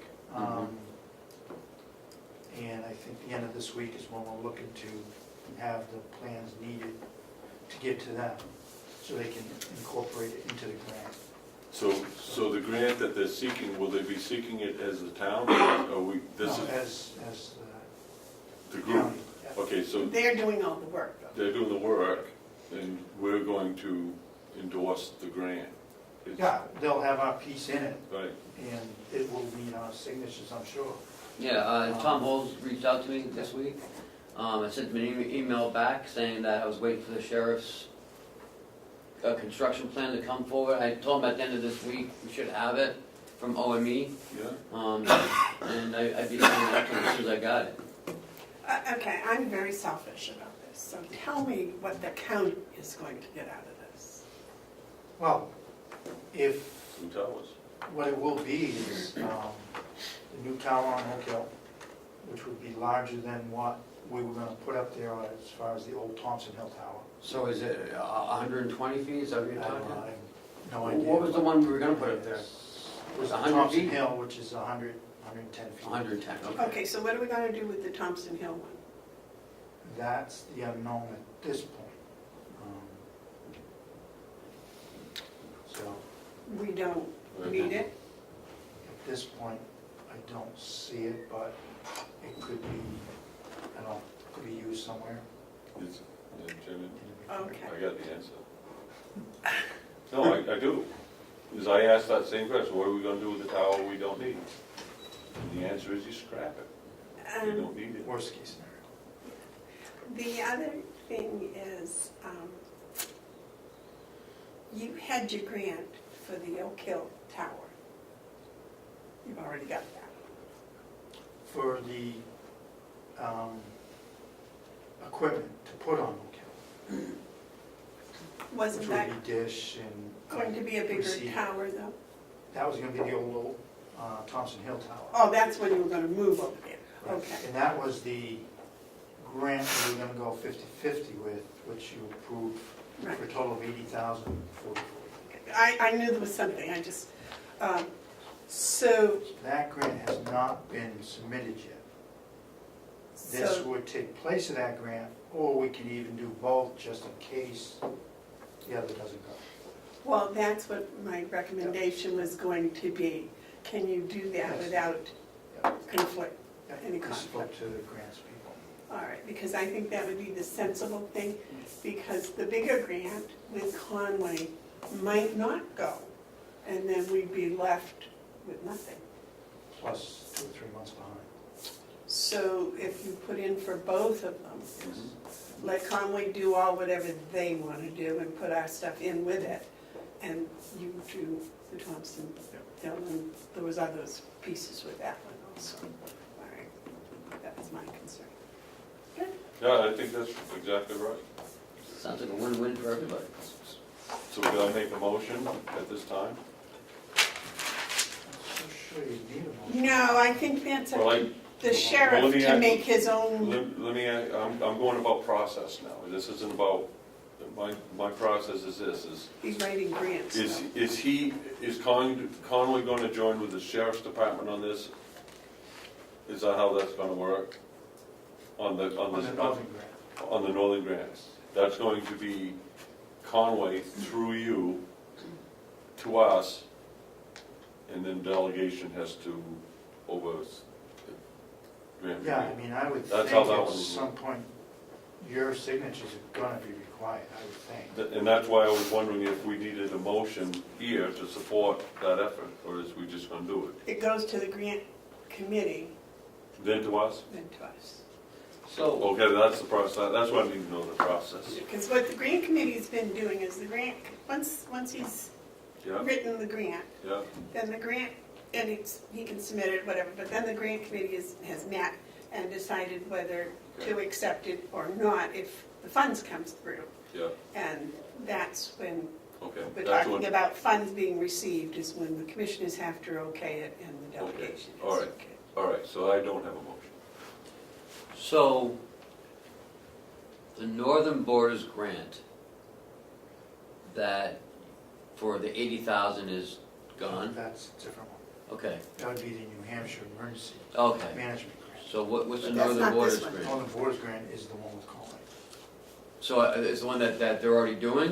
That's the one they're doing. Okay, They're working on, will now be working on the Emergency Management Grant just for that 80, okay, and you're 40/40 split. gonna work with the Northern Borders on what, I'm lost. They're basically both the same reason. I got it, okay, For our purposes. okay, Other than now on the Northern Borders, I will include the incidental costs of moving the generator and making that road better okay, to get the tower done. okay. And then whatever it costs, obviously, on Oak Hill too. I mean, and that also has to go through the Idlewild Commission to be stamped. Yeah. See, this is why I'm really excited about how this is all going, because Executive Council Kenny is on top of this as well, and when you start putting different Idlewild commissioners, Town of Conway, Sheriff's Department commissioners, Executive Council, starts putting a little bit of light that this is an important grant for all of us. So the grant committee will be getting 2 grants from you. They'll be getting, yeah, a copy of the one, obviously, that Conway completes when they complete it in hours. Okay, that's good, I'm happy. Any comments, David? Okay. Any other questions for the sheriff? Thanks, Tom. And you, Conway did get their consoles to He did? Really? my tax dollars. Thank you. Mine too. Madam Chairman, Yes. I was here to talk about PACE. I don't have any agenda, it was on my updates. Yeah. But I thought we should, you know, at least talk about it. Okay, Howie? I have a lot of concerns about that. Good morning, Commissioners. Good morning, Howie. Morning. How are you today? I'm well, how are you all? So first of all, when you talk about PACE, everybody tries to struggle to remember what PACE stands for. It's really a fully structured acronym for Programs of All-Inclusive Services to the Elderly. What it is, it's Medicare and Medicaid's way of trying to keep people out of nursing homes. In fact, it is only the people that could be eligible for PACE have to be eligible for nursing home care. So this is a way to ideally, less expensively, keep people out of a nursing home. Could I interrupt? What do you mean must be eligible for nursing home care? Well, and here we start getting into the questions and concerns I have. It's not just eligible, it's state-determined eligible. The state determines who's eligible. And so not the PACE group. So if the state determines that somebody's eligible for a nursing home and they choose to join PACE, they would be eligible for these home coordinated services. Yeah. Okay, well, they're eligible for home coordinated services without being nursing home approved. Not necessarily. They would be eligible for, if they were out of the hospital, for Medicare services for rehab, home delivery. But otherwise, there's very limited home Medicare or Medicaid reimbursed home care services. Hospice, yes. Skilled care, rehab, physical therapy, yes. But nothing that would maintain you in your home. They would be under PACE. But I thought, as it stands now, Medicaid pays for these CIF services. Some services. Well, See, right now, if someone needs to be in a nursing home, they pay for you when you're in a nursing home. This is new money that would keep you out of a nursing home. even, well, not new money, because it's coming from Medicaid, where the same CIF money comes from. Well, and that's something, because, you know, when we look at our BAS expense, it's not clear, to me at least, how much of that is going to Medicaid and facilities, which in Carroll County would be Wolfboro, Bay, or Mineral Springs. I can show you one, I can show you. Because it's going to be the difference between that and the total bill, which is going to be the amount of money that would probably be available for a PACE program, as it's presently presented. PACE is not going to take the CIF and mix it up with the LTTS? No, PACE is specific to those who need 55 and older, who need nursing home care, as determined by the state.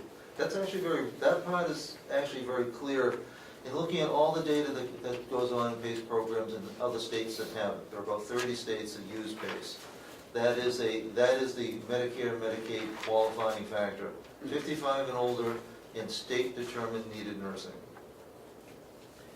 So it's not going to include the CFI, just the nursing facility? I would assume not. Well, that's where So that, my expectation is that there'll be new money brought to bear. just the Medicare, And Medicare, not the Medicaid though. both. It's a combined, PACE is a combined program. Right, but the Medicaid that is now paying for the CIF, I thought was going into the PACE. That, I haven't seen what the funding source for PACE is.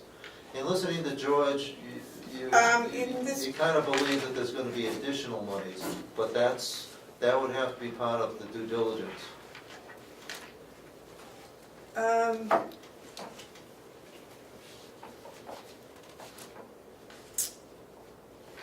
It's going to be a formula created by the Department of Health and Human Services and, See, they kept talking in terms of the reason why PACE made sense is Medicaid. that it's bringing in additional federal money that isn't already Medicare. coming in. Medicaid and Medicare, both. well, I thought everybody used the Medicaid they already had. So what you're saying is they're bringing in new Medicaid money? for the, well, because Medicaid looks at it with the perspective, well, if nursing home care is $60,000 and they can pay $30,000 to keep somebody out of a nursing home, it's an investment. So that's the, George is convinced that it's new money, which would serve a broader group of people in the county. Yeah. But just as long as we It don't, says here that DHHS will develop the per member per month pay based on existing claims data for the nursing facilities and for the Choice for Independence members who would meet the PACE enrollment criteria. And the rate would be calculated on 12 months. And then Medicare will develop their own using a blend of two formulas, the county rate and a risk adjustment payment methodology, which there's no mention as to what those formulas are, which really makes me kind of nervous. Mark, you had a comment? Well, yeah, I do.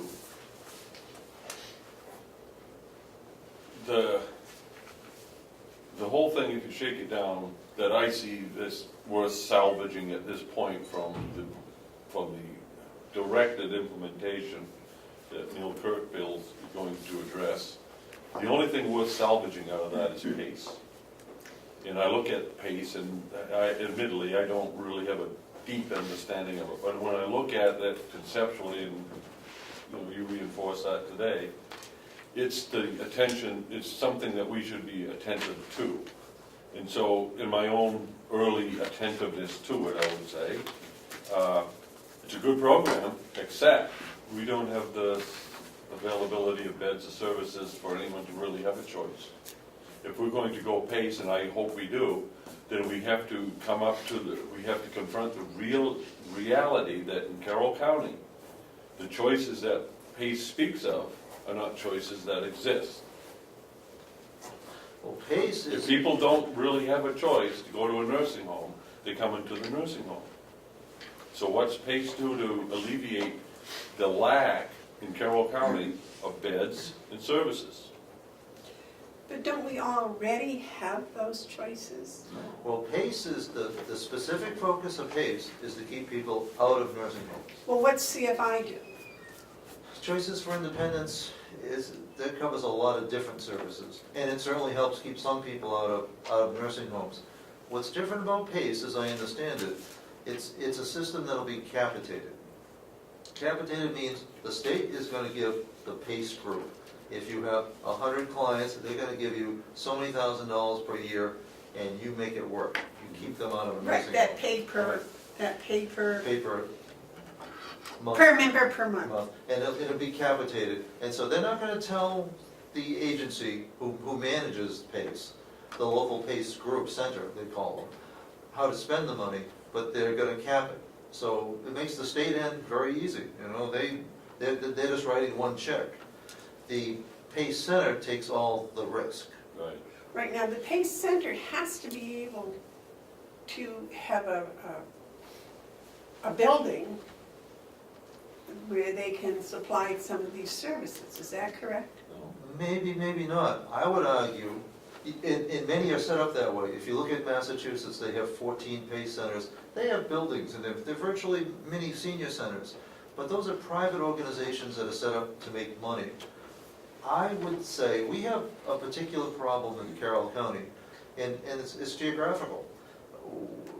We're spread out all over creation. We got to take care of Wakefield and Bartlett. And my recommendation would be to evaluate how best to use existing resources. We need to sit down with the Gibson Center. We don't need another senior center. I see, if the county were to be the PACE center, I see our job is to coordinate with existing services, to sit down with an Emily Benson, to sit down with a George Cleveland, to sit down with the VNAs in Conway and in Wolfboro, to see how we can use existing services. While we would need to provide case managers, I don't think we want to be providing direct care. I think we want to We have good partnerships throughout the county. Well, we would have to use probably the system we're using now, where there would be a management group, and they would then recommend and employ the services such as homemakers or VNA or whatever. And then the county would get all the billing and do the sorting and, We'd be the payers. right, and keep track, but we'd have a management or multiple management companies like they have now. I think they have, I think the county only has 3 or 4, but I think in the state there are 8, maybe 9, yes. Yeah, I don't want to make it sound like in order for us to do a case, we have to go out, do a lot of building. What Howie is showing us is that we can start off using what we have available. The thing that interests me is it's not managed care by the state. We manage our own operations, and that's what's appealing to me. I believe if the pace started off and we started using what we have, the holes that we need to fill will show themselves, be it beds, or be it more VNAs, or more hospice, more whatever. It will show itself, because once we are managing our own pace and getting the funds that's associated to it, and whatever it is, it won't be enough, but we'll start with what we have. You start making firmer connections to the Emily Bensons, the George Clevelands, the VNA, the hospice. Then what you have is an opportunity to say, we can enhance this if we do this. And then the decision makers can decide which way they want to grow it. The future of elder care is not by building a state bureaucracy, which is what this implementation directive is, phase 2. That's not the future. The future is be able to manage our own affairs with the help that we are entitled to because we're Americans. So that's accessing Medicare and Medicaid and maintaining our ability to manage it. But PACE is not in any way associated with the Medicaid care management. No, what it does is we get to manage it ourselves.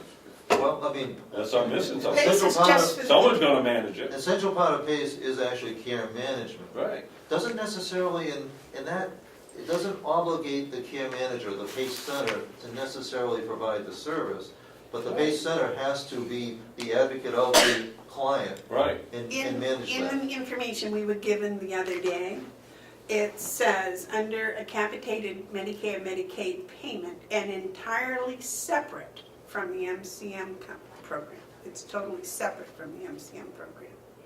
That's what it says this PACE is.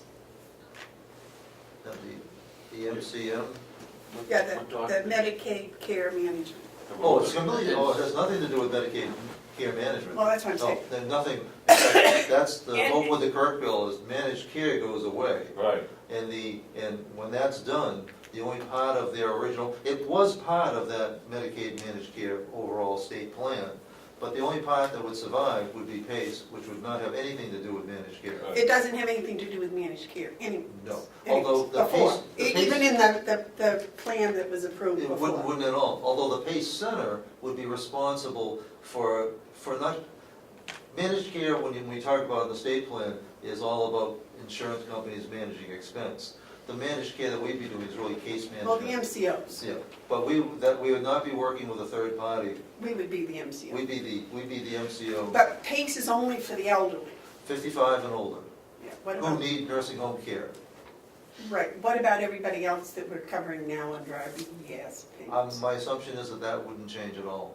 That's not talked about. Is that still gonna be under the state oversight? They haven't said anything about that, so I assume it's a reasonable assumption that part would not change. Except unless there were clients within that are 55 and older who need nursing home care, they would be pulled out and could be enrolled in PACE. Okay, so how does the Encrypted and the ProShare factor in here? Now, if you listen With to PACE, and with PACE. believe Henry Lippman, I talked to Henry before the meeting on Friday, and he's convinced that he's found a way to actually increase ProShare. And I have to give Henry credit. If there's somebody that can find hidden money it's gonna be Henry. So it could be that there are some expenses, depending how they're categorized, that could increase the match from the federal government without increasing the cost of the state, which would mean greater pro share. Under the PACE. But if Kirk's bill is approved, pro share is untouched, MQIP is untouched. Although I'm sure that Henry is still gonna try to maximize the return. Well, you're talking about the 1816 or whatever that bill is, right? Correct. Well, that one, oh, jeez. But if that takes managed care away, that means pro share continues and MQIP continue in its present form. Well, that says,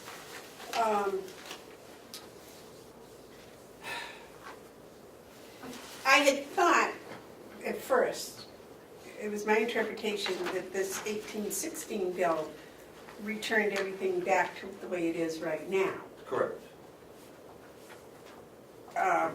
which I don't think it As quite. far as nursing homes, Yes, but the rest of it doesn't go back it eliminates phase two. So it would be exactly as it is today. with the nursing homes, Exactly, correct. but not with the other Well, the other- CFI and the, And some of those other programs have actually worked well in terms of the hospital maintaining, reducing emergency room utilization and all.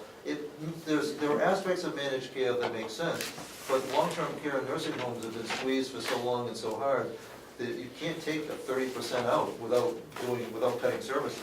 okay, so this returns the nursing homes to where they are So now, it would maintain the status quo. just the nursing homes. Correct. So, and, all right.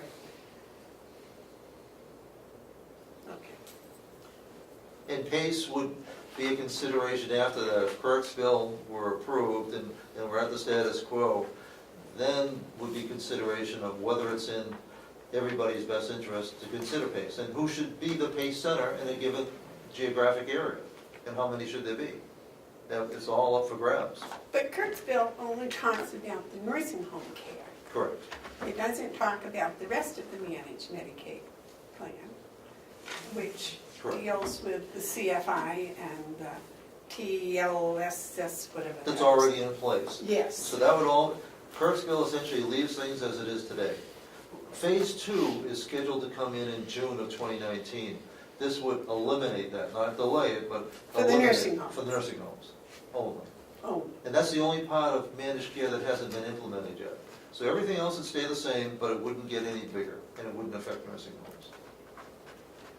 So it's a good bill to support, because there's no positive side for the county or nursing homes in general with Medicaid managed care, especially for the counties. well, supposedly under Medicaid managed care, there's going to be more services that would come under the CFI.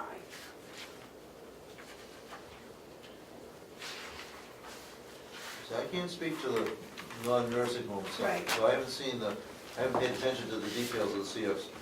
But that would actually be whatever is in place now. That wouldn't be changed by the Kirk bill. Well, because I got. The Kirk bill It's eliminates just the nursing implementation of phase two, No, just for the nursing homes, I think. which only applies to nursing homes. Chairman, It's complicated, yes, sir. would this be an appropriate time to ask Commissioner Hounsell where he got the figure of $2 million that it was gonna cost us in Carroll County? Conversations that I had with Ken and Howie, and just putting together as a combination of lost revenue and MQIP and pro The share. MQIP and the pro share, definitely. it was expressed to me that it's a minimal number. You're confident that the impact is a negative $2 million? If we would have lost pro share in MQIP, yes. And they did, A minimum, so Yeah. Would we lose it all? It was potentially, potentially, Oh, yeah. there was no clarity, and so there was potentially. well, it said in something I read that under the managed care, what happened with MQIP and pro share would be handed off to the managed care organization, and it would be up to them what they did with it. And some people thought that meant we wouldn't get it, and others said, well, of course we'd still get it. So this, And I haven't gotten a real clarification on that We've been either way. asking for 2 years, going actually right back to Nick Toomkas, to try to get clarity on that issue.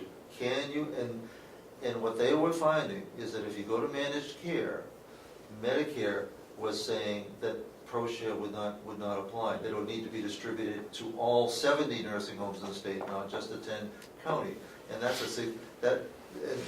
and Henry on Friday was saying he finally had found a way around that and found a way to increase it.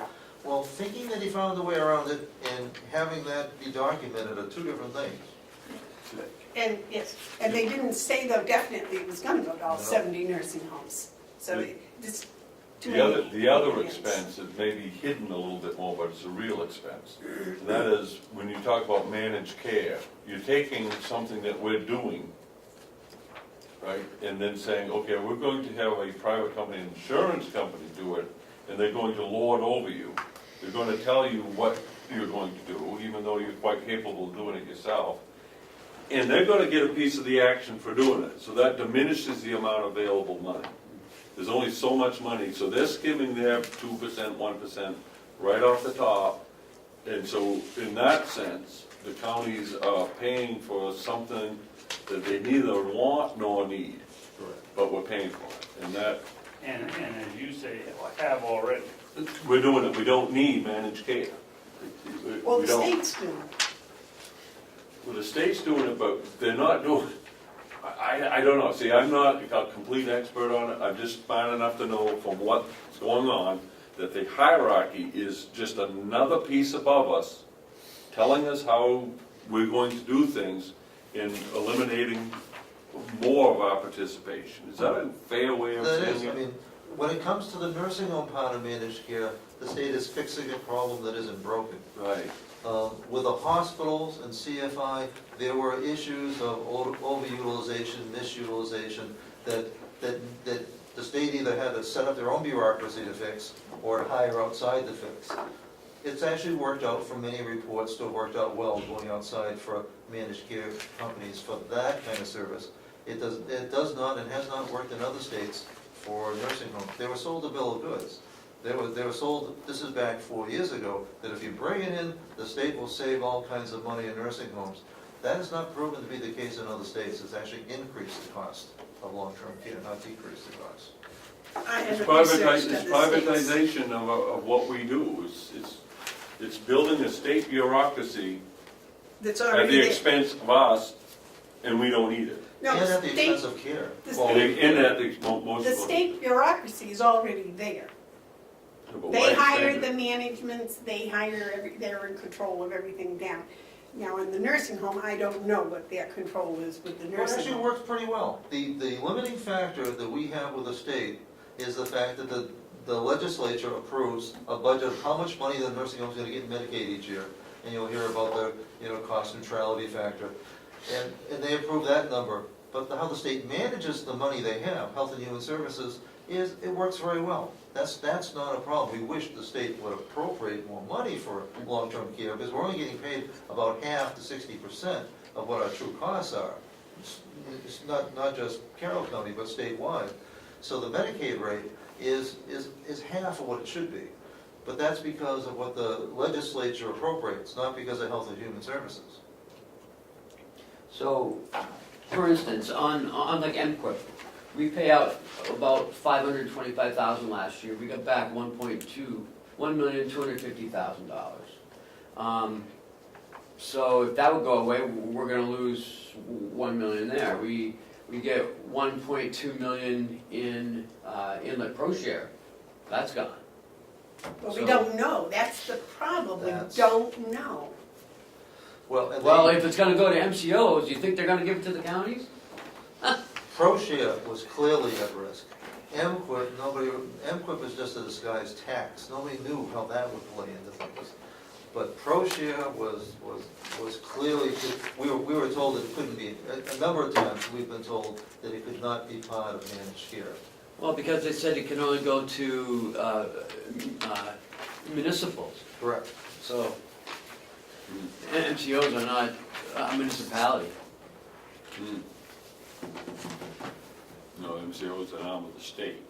Right, and you know, the state doesn't have a good record of, you know, giving us money. I think if we could handle it all right here in our county, we'd be much better off. We're We doing, the used county is the payer. I mean, you know, when all We is said still and done. are, we are And I now. think if you're gonna pay the bill, you should have control of how it's spent. I'd like to see the bill come from the provider to us, On period. the PACE, the And PACE part, to be that's evaluated. exactly how it would be. So Howie, could we do a pace here? We could, especially if we did it in a distributed fashion, because we don't want to create our own bureaucracy. We have great partnerships throughout the county, including the northern part of the county, with wonderful groups. So we don't, in Massachusetts, you'll see home care corporations that do everything. That's because they're little insurance companies that keep the money they don't spend. We would want to contract with these other great not-for-profit agencies that we have, do the case management, and essentially we're doing the reimbursement. Now, here's my confusion with PACE. If PACE is just for the elderly that are nursing home eligible, Correct. 55 and over. 55 and over, what about all the other people that we're paying now, and the CFI and keeping them, who's going to be in control of that? Right now, there's no plan for that to change. So And it's that's- going to stay through BEAS? And which is kind of like an open checkbook. Yeah. So the service is provided, the state sends us the check. I haven't heard of any plans to change that. And that's a whole nother issue. Because I'm really concerned about that whole thing.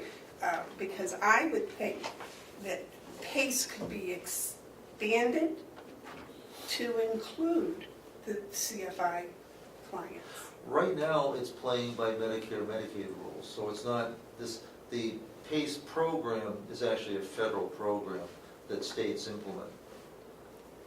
The one thing that I would note is, I know it came up in discussion of, well, you know, why don't all nursing homes have PACE beds? Well, there's good reason why they don't in other states. The only nursing home that would make sense to have PACE beds would be one that has a lot of empty beds. Because the reimbursement under PACE would be less than a full Medicaid rate. And that's the reason, because it's designed to keep somebody out of a nursing home. So a nursing home that would participate would be a little desperate. Which is not the case in New Hampshire. We have a lack of beds, we don't have a surplus of beds. But I'm just thinking that if we're supplying DNA for PACE, and DHHS or VAS is supplying DNA for the CFI group, that's a repetitive. It wouldn't be for the same client, because once you enroll in PACE, you're not eligible Well, for no, but other I'm services. saying that I just think it would be easier if, like it was, whoever is doing visiting nurse does it for everybody. Oh, you might be I mean, that would be a better way, but that doesn't seem to be on anybody's agenda. Well, if it's the intelligent way and common sense way, why isn't it? Because right now, it's easier for the state to leave it alone, because the state authorizes the payment and sends the county the bill. It will really take an uprising on the part of the counties as the payers for that service to change that. And that could be where, it'll be from the bottom up, it won't be from the state down, because it's easy for the state. Well, and the other thing is that I have not seen a report from the Association of Counties study that we paid for, and I haven't seen a report. Apparently, New Hampshire did its own separate study I saw the county study. that was two separate studies. You know, the county hired a consultant and did submit a report, which I must have somewhere. Is this the report? No, No. Not the The, state plan. Ron White had sent it out about 2 months ago. I just read it again last week. It was actually, it's the preliminary report, because the final Right. report's due in July. Well, that's what it is. I haven't gotten the final Well, they haven't report, done so it they yet, haven't done it. but we Okay. did the preliminary one in February. Which I don't really, I don't know what else is gonna be added to it except what happens between February and July. But it's a pretty good indication of, supports, at least my support of Kurt's bill. This MCO move needs to stop before they implement it. I don't blame DHHS for, and Commissioner Myers for proceeding because he was directed to. Had to. This bill stops the directive. My sense is that he would be too upset if the directive was removed and Kurt's bill was passed and we continue with PACE, which seems to be the sensible way to go. Commissioner Bevard speaks of things that need to be done, no doubt about it. But sometimes you gotta take those easy steps first. But I agree that the counties have to start working from the bottom up, if you will. I actually think we're top down, but, But we are the payers. right, so that means we should be the, Should have a big seat at that table. yeah. Ken's got a question. So, do we still pay BAS after all this? Yes. Yes. Some, maybe not as much, if some of those people are 55 and older and nursing home eligible, Well, there are They- some. they We could- know there's some. they would be enrolled in PACE. So it, in theory, could reduce. Okay, so this is where we have to No, break because away from theory because we got a whole bunch of people moving into Carroll County. You're not going to see that expenditure go down. You're gonna have more people needing more services, requiring that payment to be more. Now, if PACE pays for itself and doesn't require any subsidy, How? it could be a great thing for, how is it gonna pay for itself? well, if it's all federal money. If, we haven't, nobody has seen the details of PACE, but private companies are running PACE in other states. And I know they're not doing it for fun or so free. So if they found a way to make money from it, if the county could do the same thing, but provide either a greater level of service or do it at a reduced cost, it would be a wonderful thing. There's some big aspects that aren't included in PACE that are needed in Carroll County, that are needed actually throughout the state, including secure assisted living based memory support. People who are confused and have memory issues cannot be adequately supported at home in an affordable way, and yet don't really need to be in a nursing home at greater cost. We lack a middle ground, not just for them, but especially for them. Hence the But we need for a do have- feasibility study. We do have people that are in mid-level care facilities that we pay for. We just don't have enough mid-level facilities. Right. There's just a handful of Medicaid reimbursed assisted living one in Tamworth, and I'm not even, Oh, we've got them, I got a list of them, We I showed them to Ken. We have a county where people who want to stay in the county, who are of elder years, cannot stay in the county. And I know personally of people who continue, excellent contributors to our community, who have had to move away for the lack of services. And that is too bad. When people can't even stay in their own counties and town, because we're lacking the need to, the ability to care for them. That goes back to, we need to do something about, everybody loses in a situation like that.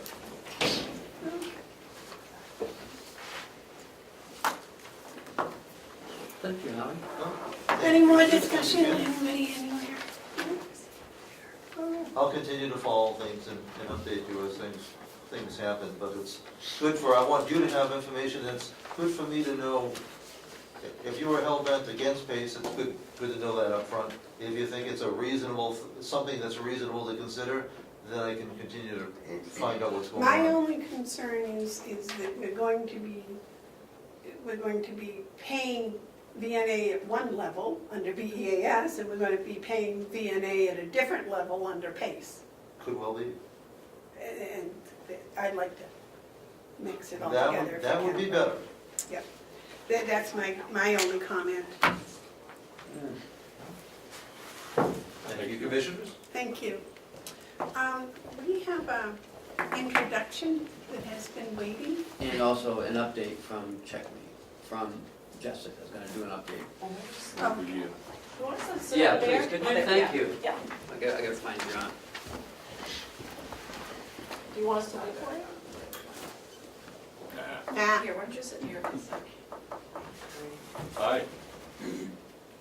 This is Lisa Herder. She is our new human resource assistant for the nursing home building. This is David Babson, How do you do, Lisa? Amanda How Bevard, do you do? and Mark Hounsell. Nice to meet you, Lisa.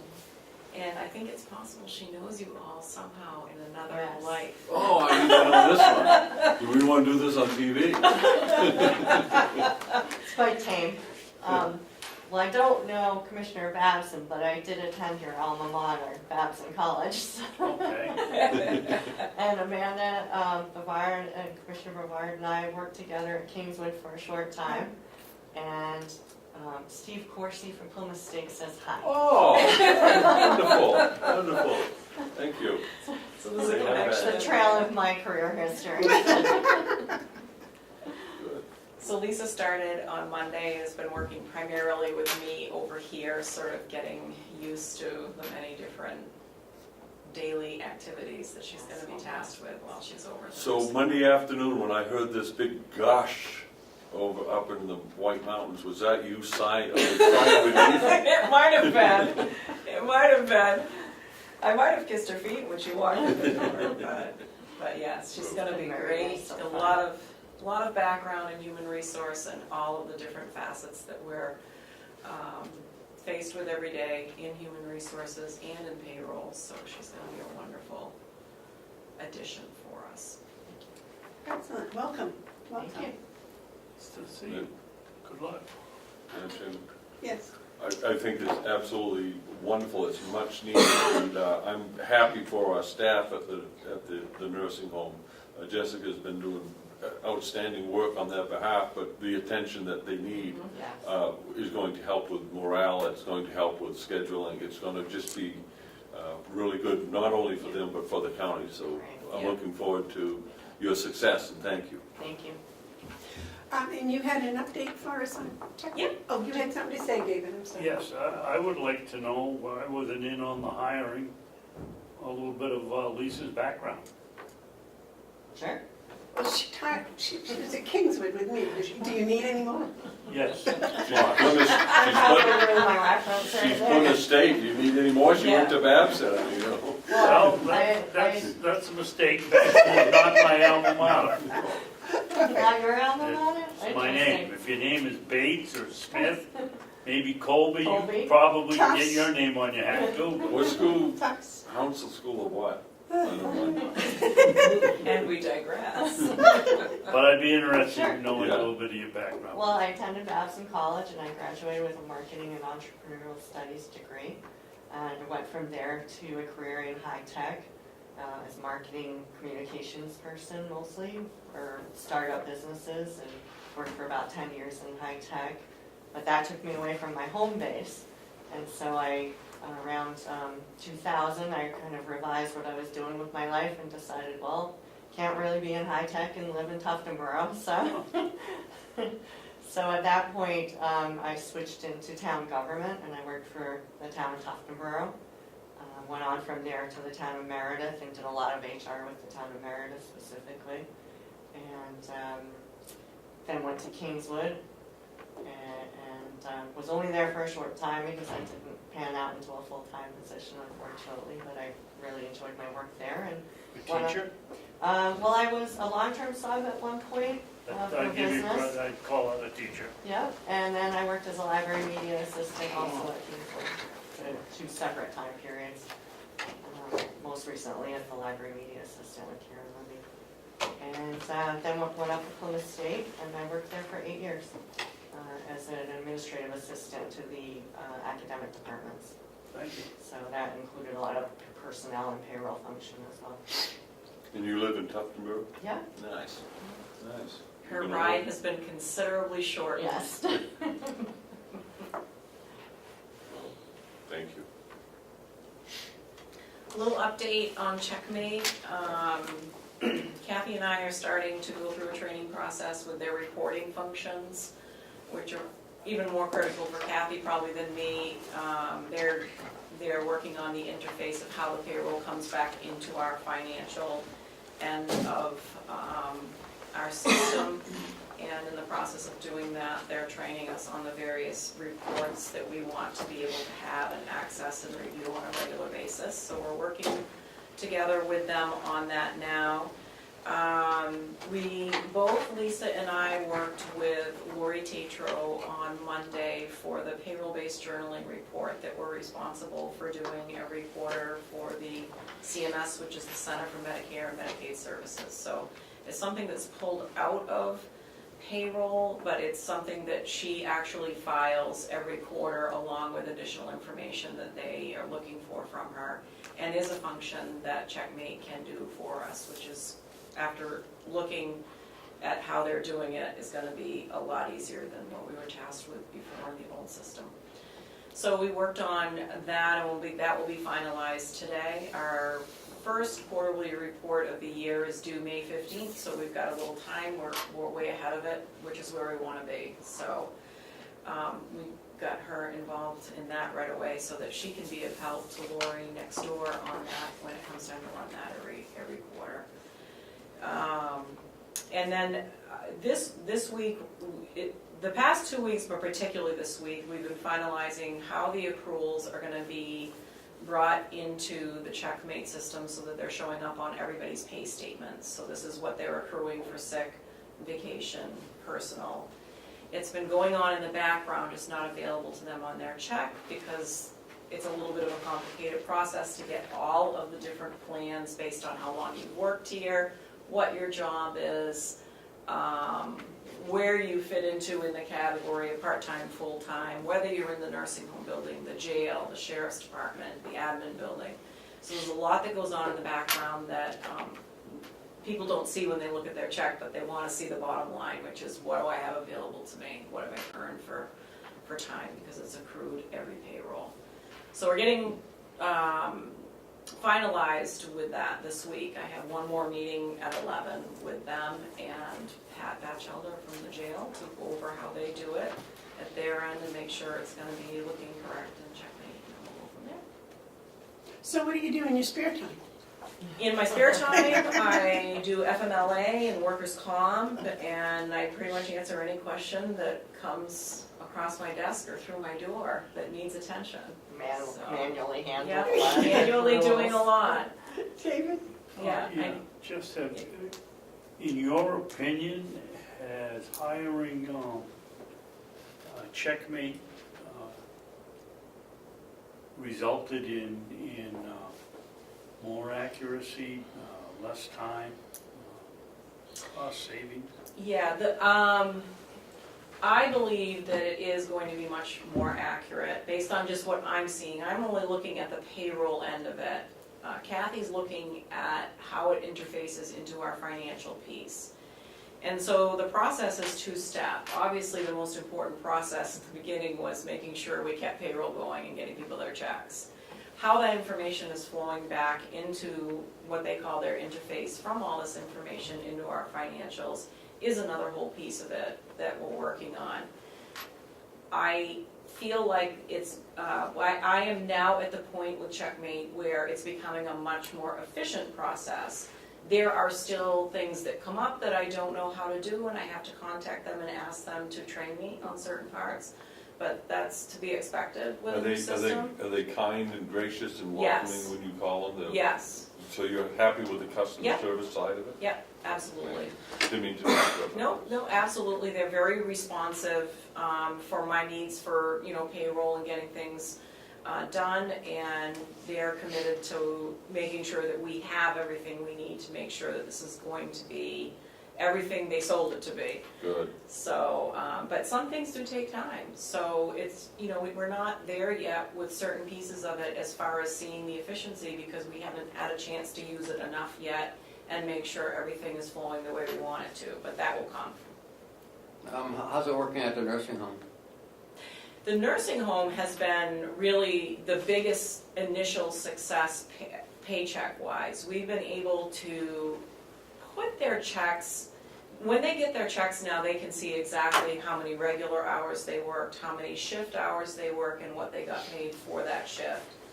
Did they work the weekend and get their special stipend for that? They can see that. Did they work overtime? They can see that. Did they have special incentives for whatever reason? They can see that. Whereas before, it was all lumped together into 2 or 3 categories, and they were never really able to tell what was happening with their check. So now they're able to see it's all broken down very clearly on their check. Along with that, on their check is the days they worked and the hours they worked, and what the employer is paying for benefits for them on their behalf. Are they accurate? Yes. They're coming through accurate? No more Yes. complaints about checks not being correct? There are occasionally, there's always going to be something with the number of higher people you get, the more chance you have of somebody saying, hey, I think you missed something, but it's nothing we can't fix, and make sure going forward it's done correctly. So sometimes things do get missed that are not necessarily a formal automated part of Checkmate yet, but as we find them, we make them that way. David? Well, you pretty much asked my question. Are we seeing a definite decrease in complaints on paychecks? Yes. And how does an individual, they come in, they use their key and they punch in, how much time is it taking their superior to verify that they worked 8 hours over the weekend, that they came in on their birthday or whatever? Yep. Not, How has that been speeded up? it's, Checkmate is more user-friendly to look at. So for the managers, when they come in the morning, they sign onto the computer, they immediately see their employees only and their attendance. Have they punched in yet? They immediately know who's punched in late, who punched in early, who do they have to talk to about whatever they're talking to, whatever they need to talk to. So it's very user-friendly that way, so they know immediately every day what's going on. So that's good on every day, but now it gets to the end of the Yep. pay period, and where is the look back Yep. that says Ms. Smith came in an hour late 3 days in a row? Right. Where is that checkmate? So when they go through their process at the end of the week, but usually Monday morning, because most of the people at the nursing home have weekend shifts, what they're gonna do is go into each person's time card and get the final look at the entire week. And they can see immediately what happened during that week. So they will approve or reject certain things if they think they shouldn't have happened or they need discussion. Once they do that, then I know it's ready for me to process and do my piece to get the payroll facilitated and going with Checkmate. So they are actually, they can see their payroll, they can see their timesheet per se anytime they want. They look at their attendance list and they click on that person and they go to their timesheet. They can see immediately what's going on. So it's very easy for them to access whatever they need for information in there. That's the supervisor. Yeah, that's the supervisor. Right, and so then the reports that we're learning to do, once we've been trained on those, supervisor will be able to run any reports that they want to get a base. How many people do I have punching in 10 minutes late on an average basis? They'll be able to run that kind of report and get control of that, and they'll be expected to do that and get control of that. How has Jen, the nurse scheduler, been with this? She's first of all, she is fantastic at her job. She was an LNA for many years over there and still, or LPN, and still works the floor sometimes, which is nice. But a year ago, she switched to clinical coordinator. So she coordinates everybody's schedules and does all of the mixing and matching and making sure people go to her when they have requested time off. She's able to use the system first out of most anybody here because of the sheer numbers of people over there. When they come to her and say, I want to take the week of May 12th off, she can go into the system and plug them in right then and there. And then if somebody else comes in 3 weeks later and says, I want to take the week of May 12th off, they click May 12th on their screen and they immediately see all the other people that have already requested it. So she knows just like that without having to go through paperwork and files and picking up the phone and asking who's already done it, and she'll reject it and say that date's already taken, please choose another date. And they just didn't do that. So it helps her tremendously because whereas she used to have piles on the floor, files waiting for, gotta put this in now, gotta put this in now she's able to just front load it right away, it's in there, it's ready to go. So it's great for her, she loves it. And we're paying so much per employee. Mhm. The, all of this extra work is still at that base rate. It's part of the training, part of, Yes, so Yes, we're yeah. not getting No. whacked for another training charge. or- absolutely not. Sounds good. Marcus. I just would like to comment that in the last year, I think one of the top things that we did was the move to checkmate. And I know we're preparing the annual report, and I just hope there's mention of that, because just a year ago, we were struggling so hard with pay mistakes and time and the anguish and the angst and the disruption. No checks at all. No checks at all. Whole thing. And, you know, now we're paying people weekly, and we have a cleaner flow of information. People are satisfied that they're getting what they have earned. And it's reduced that whole angst, if you will. And I'd put it in the top 3 or 4 things that we did all of last year. And thank you for your report. You're welcome. Get to your meeting, sorry it takes so long. That's okay. All right, on time. Thank you. Thank you, Nice to lady. meet you. We got a webpage presentation? We did. I've been trying to get in touch with John. They were trying to send it back over to us because it's done and ready to go online, but there's an issue with it for some reason. So can we do it next week? Yeah, Well, we got 2 other things here.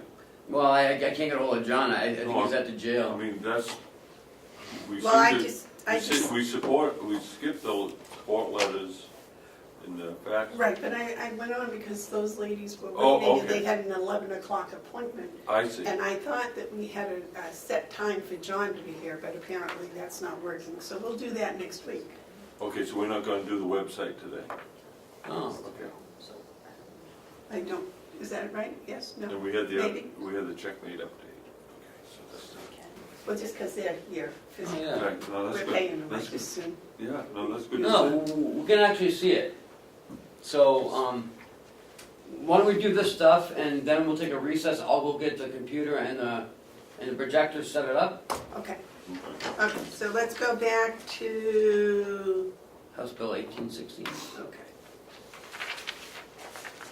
Then, prepare the lawsuit, okay. what I'd like to do, if I could, just to fast this up, because we just talked a long time about 1816 and ProShare and PACE and all that stuff.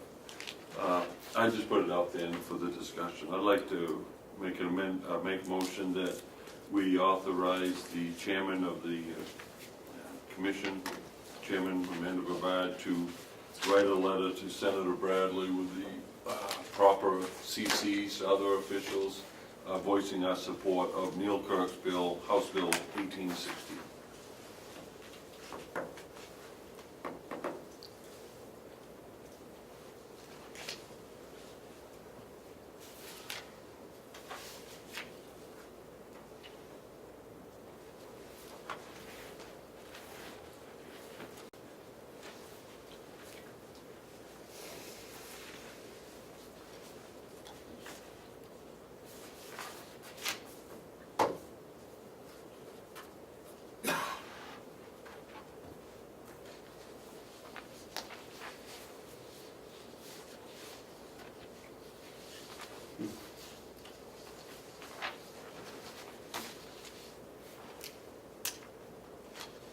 I think that motion's going to fail for lack of a second. Okay, we're going down to the next thing.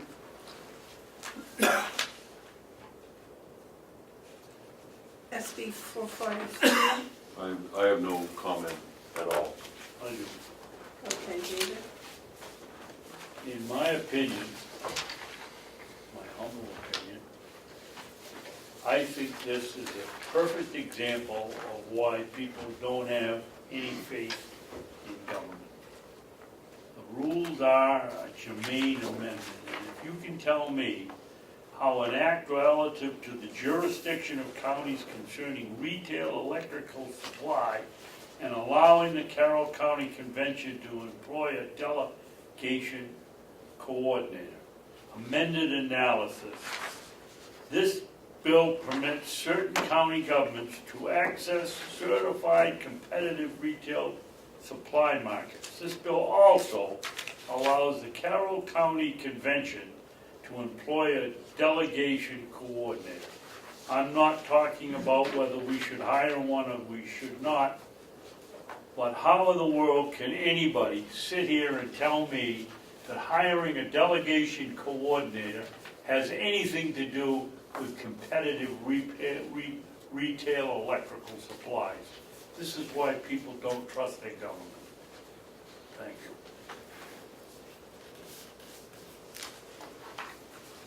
Any other comments on the discussion?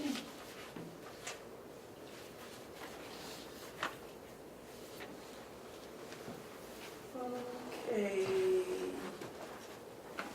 Do you? And as our good associate knows, at the end of the table, he was in the Senate and they run their own rules, by their own rules.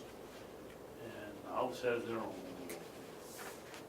I suspect that being a germane amendment is a Senate rule also, but I am not positive of that. Is that correct, Mike?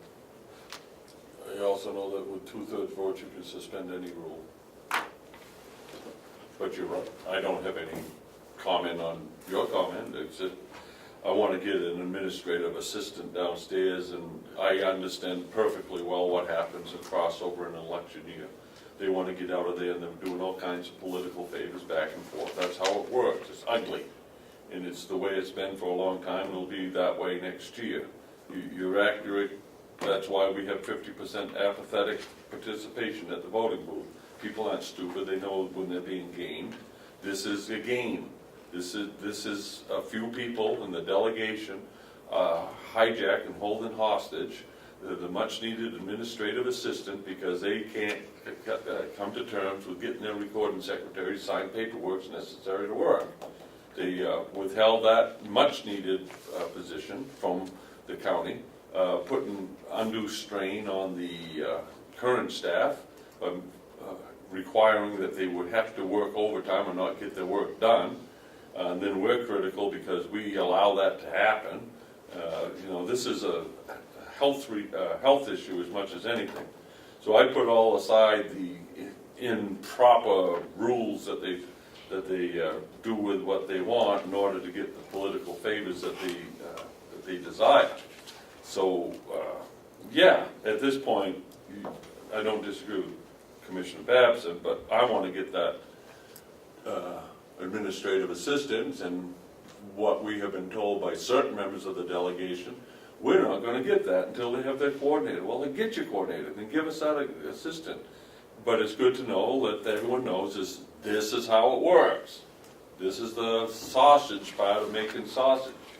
This isn't pretty, but it's, on this one, I surrender. Give us our administrative assistant, and if we have to sit back and be the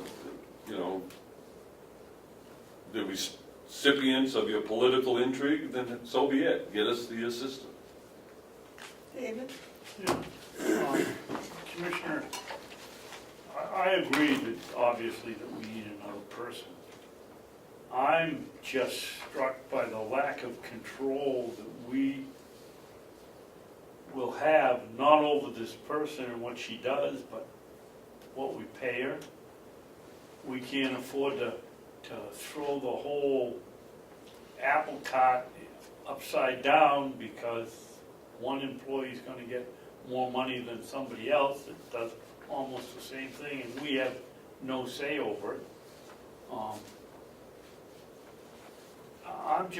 We need the person, but I'm concerned about the method that we go about hiring that person and how we check whether the work is getting done properly and whether we're actually paying for hours that are worked or not.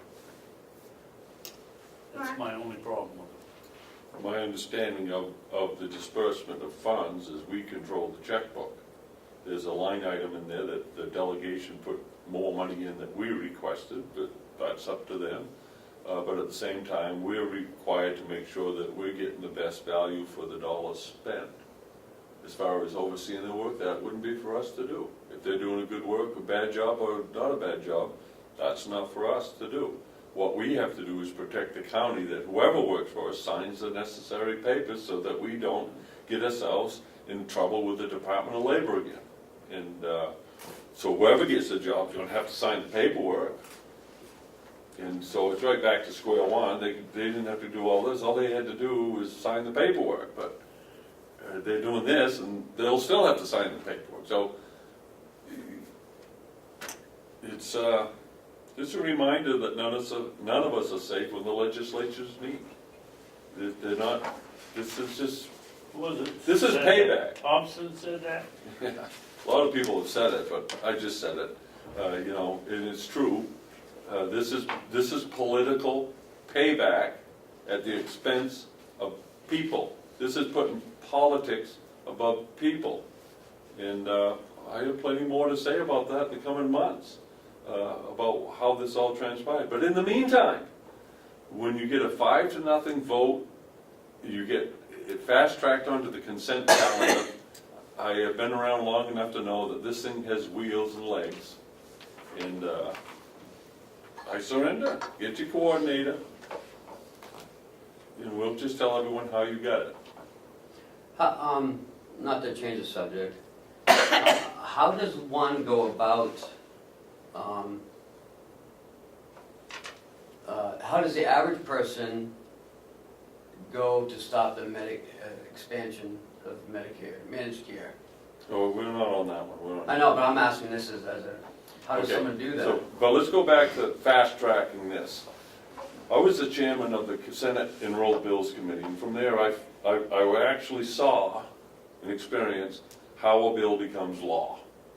And what happens is after both the House and the Senate agree on a bill, it goes to this Enrolled Bills Committee. It used to be called the Engrossing Committee, where you check for punctuation and grammar and all that stuff. It's part of the process. From there it goes to the Secretary of State's office.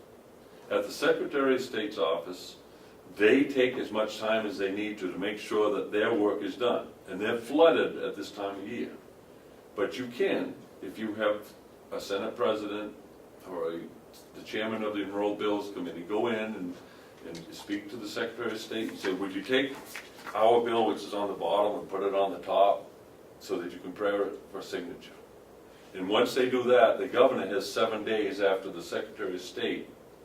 So what's happening right now, this bill is in the hop-up, and when it's its turn, it'll rise up to the certain level, and it'll go to the governor for signature. That could be July. And I don't want to wait till July to get our administrative assistant. So I think we should be asking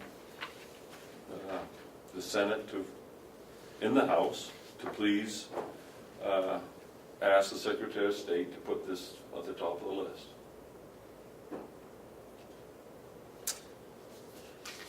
Or unless you don't want to do it. At this point, it doesn't matter. I'm just trying to do the best I can. You're absolutely right, Mark. But like you in procedure, Yeah. I'm just a stickler for this kind of thing, that I won't vote for that because I don't think this even comes close to being a germane amendment, and I have seen no evidence that anybody voted to change the rules so that it could be. Suspend the rules? Yeah. I don't know if they did or not, but let me ask you something, if I might, Commissioner. If we know that this is going to become law eventually, wouldn't it be to our benefit to have it done sooner than later? Yes, except that sometimes you have to put your own principles ahead of expediting a bill. And I have done that many times in my life, and I agree with you, but on this one, when I consider how much overtime and how much strain we're putting on our staff because of not having this position, I'm willing to step aside and just bring this our administrative system. I don't, you know, if they suspended the rules or not, I don't know. If they do their political intrigue in the corners and do whatever they, I want an administrative assistant. We need it. They know we need it. They've as much as said as when we have this person sit beside her, then they'll vote for the administrative assistant. They did say that. They're paying, they didn't did say that, they did say that. Representative Smith said that, and it's recorded. He made those comments. That's the feeling that I get of the delegation, that when they see their coordinator sitting here, then they'll approve our administrative assistant. They have held administrative assistant hostage. They have demanded a ransom, and I am willing to pay the ransom. Doesn't mean that I like it, doesn't mean it's right, but I'm willing to pay the ransom to release the hostage. I have a question. Yeah. How much influence do you believe a letter from the commissioners is going to have on the Secretary of State? No, the letter would go to the Senate President in Jeff Bradley, to ask them to ask the Secretary of State. Secretary of State's not going to listen to us as much. Well, that's what I was thinking. But the They Senate, pay attention they'll to listen us. to the Senate President. They'll listen to the people that elect them. Well, you already wrote to those people. I did as myself, but that's not the same thing. When the commissioners go into the Senate as a commissioners and say, this is what we like, you know, they either say yes or no. This is an election year. You gotta remember, these guys, especially in the Senate, they want to get out of there. They will need to start campaigning. They don't want trouble when they come out of there. This is an opportunity, trust me. Did you folks, I just did, read the last sentence in this county conventions of Hillsborough, Carroll, Rockingham County shall each have the authority to employ a delegation coordinator, okay, and other employees who shall perform duties as required by the executive committee, subcommittees, and legislative delegation. So they can go ahead and hire 5 people if they want. It's been in the law that way. Well, that doesn't prevent them from doing it. Well, no, I'm just saying. My thoughts May on, I make one statement, and that is, gentlemen, we had some alternatives to this that we could have enacted a few weeks ago. You chose to go on and allow this to happen. You know, I'm trying to explain to you that we were losing a lot of control when this went the way it went. But that's the way it is. It's gone, it's passed. The question right now is, do we ask to have it prioritized, if we have any influence in that manner, or we don't, and we leave it at the bottom? So I see the alternatives here are one of two things. Either we ask to have it put on top, and they either pay attention or they don't, or we leave it wherever it is and let it bubble up naturally. I think those are the only two questions. Yes. There is, but there's also some peripheral stuff, and I wanted to address what Commissioner Babson talked about. If they want to, if the delegation wants to employ by their vote and spend money by their vote to hire a coordinator or other people, I don't care if they hire a belly dancer. It's their decision, and they're going to be responsible for it. You know, I don't think personally that they need to hire a belly dancer, but I have no problem at all with them having their own coordinator working for them on their behalf. So I actually don't mind this as a solution. Contrary to what Commissioner Bevard just said, I think we did exactly what we did. We took a stand on what is the right process, and it forced them to use something that is not the right process, but they prevailed. They got what they wanted, but they did it not by working with us, but by declaring that Working around us. we're working around us and using a system that is a little bit off. So, but at the same time, and I've said all along, I can see why they have a need for a coordinator, administrative assistant. And if you recall all the way back, we did present that to them. And their response was it was a slap in the face. So, this is what it is. Either we want it now or we want it later. I want the administrative assistant, I'll pay the ransom.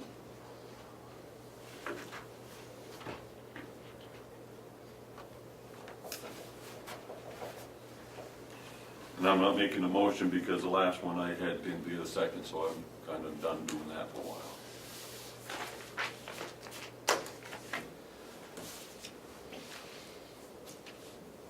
I'll make the motion that we send a letter asking the President of the Senate to speak to the, Just to ask them that he would help us fast track the signing of this and state the reason we need the administrative assistant in place. Our administrative assistant in place, and in order to do that, they need their coordinator. I'd put it right out there that way. well, I'm not making that motion. All right, and I'm not seconding it.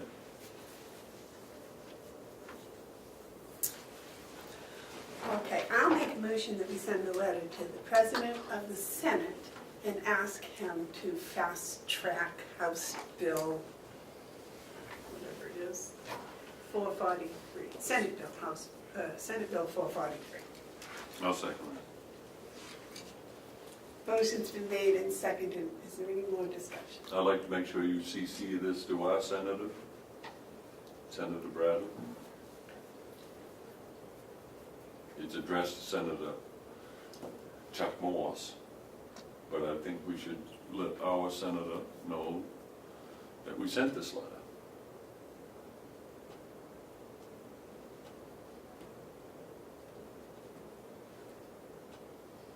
Any further discussion? Cheryl, would you read the motion as I stated it, please? Commissioner Bevard motion to send a letter to the President of the Senate and ask to fast track Senate Bill 443, seconded by Commissioner Hounsell. Motion's been made and seconded. All those, I'd like to make an amendment that we CC Senator Jeff Bradley.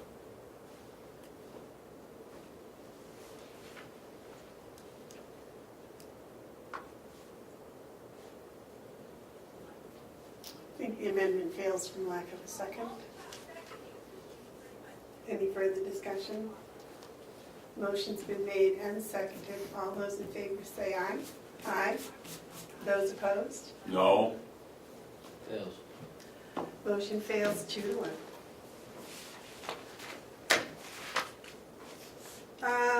You want to do the yellow folder before we take There's the nothing in the yellow folder. administrative update? Yep. We have a jail inspection due, and I think you did the last one, Commissioner?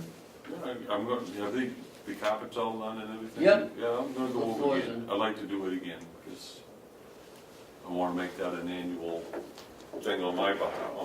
I don't know, Okay. but I would like to inspect it again.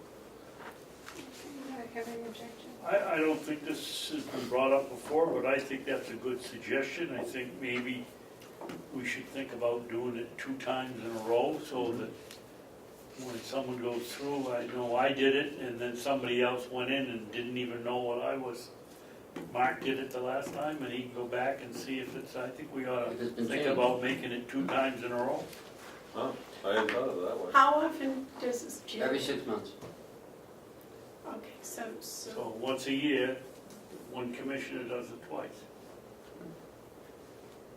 Well, that'd be twice a year, but.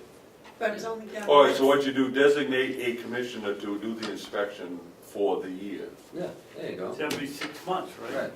So if you do it twice in a year, you've done it every 6 months, haven't you? Maybe my math No, is wrong. but you said you have one commissioner do it once a year. I'm like, No, I thought I said twice. no, I said once a I don't know the when do you have to do it? year. Well, it's every 6 months. Every And 6 months. who has to do it, one commissioner or all of us? It doesn't matter. It But just a says commissioner. A commissioner must. Okay, so I didn't go, it was more than 6 months ago when I went. It was September. Was that what it was? But it was only done once last year. Or whatever. I don't No, know. I I didn't. don't think so. Oh, you did it last year? Okay, so, So maybe Mark can do it for 2018. well, let's do this. Let's do this. It doesn't have to, I want to see it, whether it's for the report or not, but let's designate a commissioner for 2018, to do it 2 times, and then next year we can do it again. So, I'm gonna go look at it, because I'm really curious. If you'd like to have me do it for the purpose of the report, why couldn't we do it also to do it together? Is that against the rules? No, when Asher was here, she balked at doing it because she said it said commissioners, not. I don't know, I wasn't here. I don't know. But I was just thinking about what Mark said. We've got a commissioner here for 4 years, a commissioner here for 2, and a commissioner here for 2, so we ought to make the designee one of the two 2-year terms. Mm-hmm.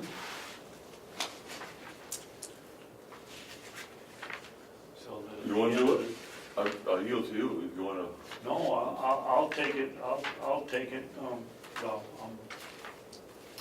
I'm done here at the end, and I'm up for election, so, and so are you, so I don't- theoretically, she should be the one to do it, because she can get the 2 years in. That's right, that's right. Maybe she could No, see no, us. no. No, Mark, you're here if for the Mark whole year. did it now, he could do twice this year. Mhm. No, yeah, but he's onto something. You're gonna be here next year. But, well, you did it in September, if you did it now, then if I did it in the fall, I could do it next year. Yeah, You could do that. Yeah. We could do that, yeah. but he's got a good idea, do it, same person goes 2 times in a row. Right, yeah. Okay, so why don't I do this one, and you do September. That's right. And then you'll be here to do next year. There you go. And then the cycle is, God willing. you just gotta pay attention so that 4-year person is around. 4 years.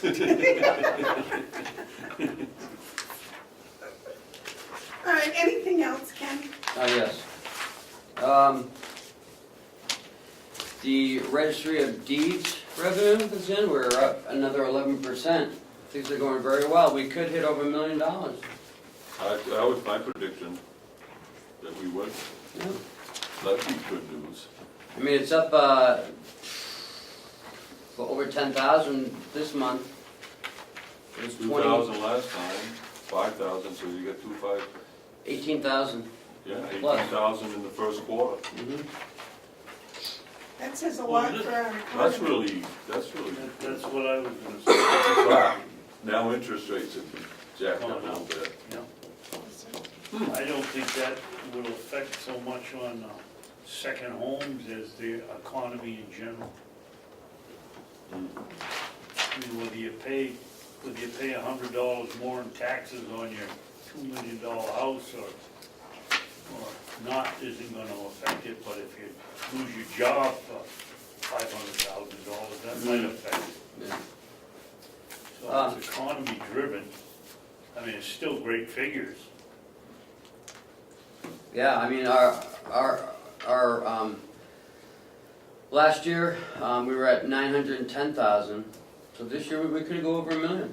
I mean, all we need is 90,000 more than last year, and we're there.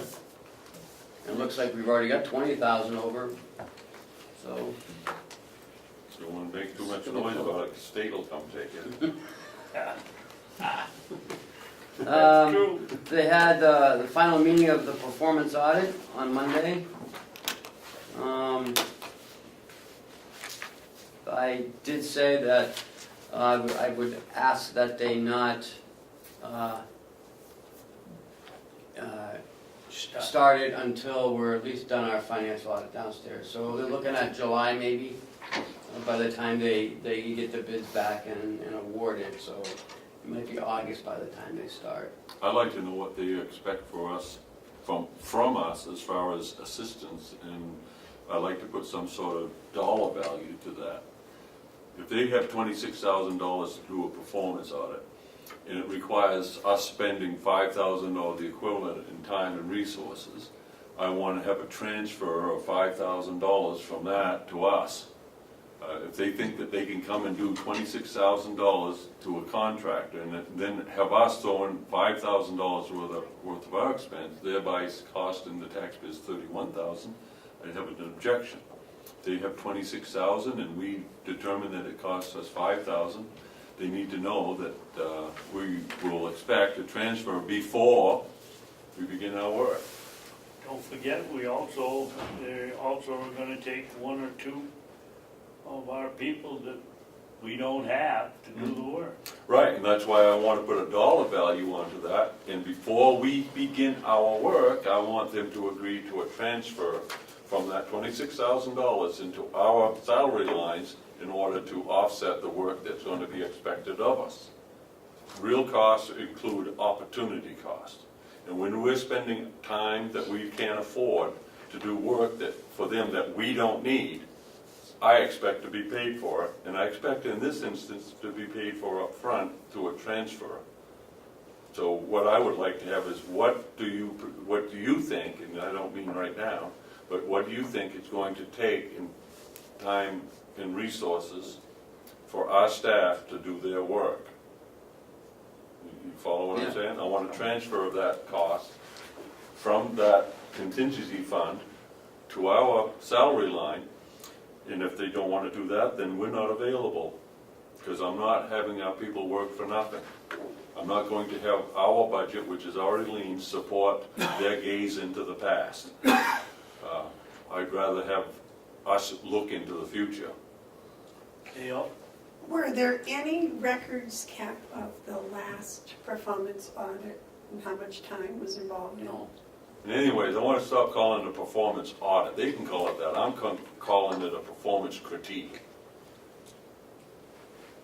An audit is the way that it's just opinions. You know, you're bringing in someone outside with an opinion.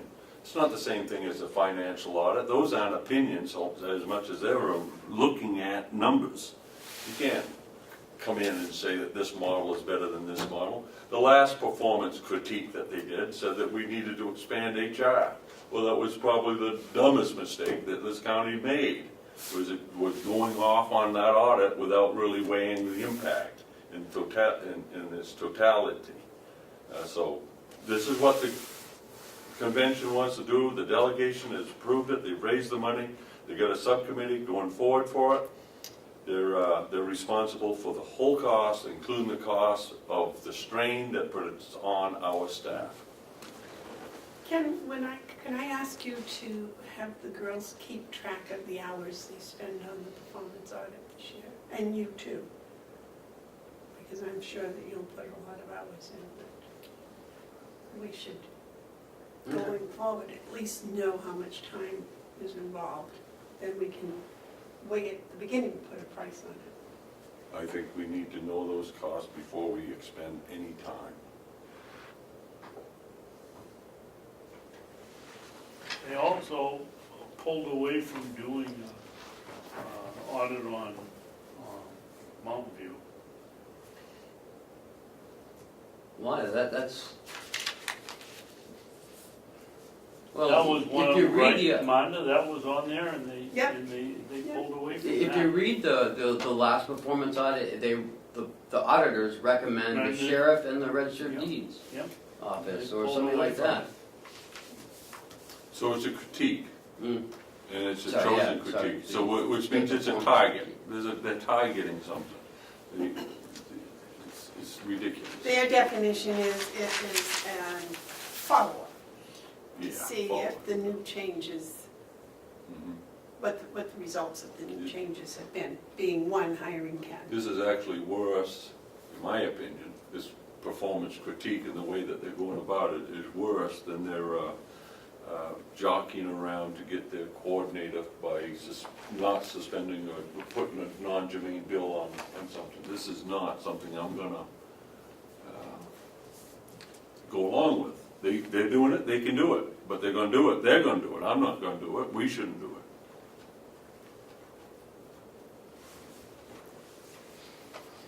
it. Any more updates? We're continuing with Mountain View negotiations tomorrow, and the sheriff's negotiations in the afternoon. Mm. So we got nursing home in the morning, afternoon sheriff. So we're trying to get right back to it. Okay. When's the next delegation meeting?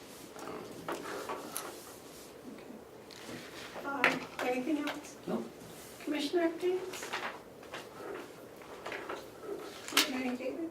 No, but I think that somehow we ought to be keeping track of all the things that we need approval for the delegation on, so that when the meeting comes, and they start screaming about you didn't start the audit, well, yes, we didn't start the audit because you never answered or you didn't have a meeting and come in here and approve it.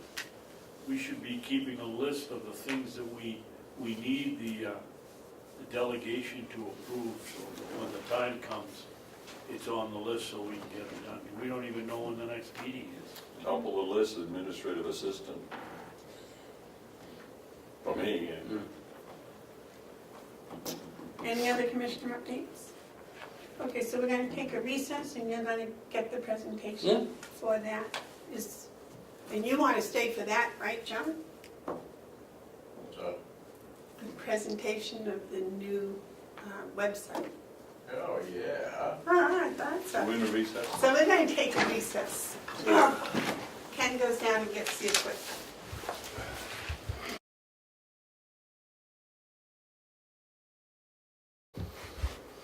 And now that we're back in session, I wanted to show you the new Carroll County, New Hampshire website. It's greater, better. It's got everything right on the front page. Minutes and agendas, bids, budgets, live meetings, e-subscribe, so it'll shoot out emails to anyone who wants. As soon as Cheryl posts something, it'll send out the minutes, it'll send out RFPs, it'll send out whatever they want. So I've had them automatically set up all the delegation members for that. So when I post certain things, there's like a checklist, I can check off what I want to be sent to them. So those will automatically go out to them. Nice. And then we have the news and notices, the county directory. Can you open that? I'm kind of wondering how that works. What do you want to know, whether it's alphabetical order or No, by seniority? No, I just wanted to see that. Okay, you got some work to do with the key contacts? Yep. Great. Okay. Can you go back up to the There is top no of it? farm committee. This is what they copied from the old one, so Cheryl can eliminate it going forward. That's a good question. You can amend it. Yes. Yeah. That's a good question. How easy it is to delete or amend it? Very easy. Cheryl can do it right from her office, don't have to call anybody, don't have to do anything. Great. So that's the directory, we go back. Excuse me, can I ask another question? Why on the county farm do we not have Willie's cell phone number? Because that's supposed to be the lands committee. No, that's a committee. We're looking at departments. The county farm is a department, the current department. No, DPW is. Okay, so that needs to just be Change to in the name. DPW. What happens if we go there? Oh, it tells you about the farm. Okay, so that needs to be, I don't know what it needs to Because then you got Carroll County Sewer Department, Water Department, educational workshops, new farm projects, outside maintenance, UNA cooperative extension. You also you ought to add there if you want to buy hay or vegetables or blueberries Yeah. or wood. Okay? So anyways, each department should update their stuff. Yep. Can they do that, or do you have to do that, Cheryl? Cheryl's the webmaster, right? Yes, I'm going, Will will probably just use me to do it, because they have such a small department, he doesn't really have time. But the other departments will have access to their own page only, Oh, good, so nice, they can do their own. nice. Yeah, Cheryl doesn't want to spend all day updating Well, that's what I'm the thinking. nursing home or something. And they all know exactly what they Well, want. Worcester Home has their own website. How about we turn a portion of it, I don't know how you do this, because I don't know any of this stuff, but we have the county extension be able to update their portion No, of it. it's only a link. Okay, can you go back to the delegation, to the main homepage? Okay, is there anything on there that talks about the delegation? Departments? Not under, it wouldn't be under departments, but, county Yeah. delegation, okay, what's that look like? Just what's on there now. Okay, this lists who the delegation Yes. members, okay, that's good, Yeah. let me just look at this a second. Who can post things on the website? Cheryl? Cheryl? Department heads. Yeah. Okay, Department heads can go in and put anything. Their department. Yeah, Okay, only okay. their page. Are we allowing the delegation access to post things on the website? Directly? Why would they Yeah, need go to? ahead. Well, for meetings. Notices, all that stuff, No, that's my job. your job. That's my job, because that's the main page. Can I go back to that page, just to see, where do you do that show? Well, if you go to home, Yeah? And you would go to minutes? Or news and notices. it will go in a couple places, yeah, news and notices, those would be in, and also the minutes. Okay, so they have one right there, public notice, Carroll County. So you are the one that posts news and notices. Yes, Okay, that's important, because, You're the only one. right, we don't need the delegation having access to post the news and notices. no, Why is the hay for sale on that site? It's an old one. Well, it's just news and notices. I mean, they may be in multiple different areas. Oh. Will had just asked me to take And the that off. full-time administrative assistants on there too. Right.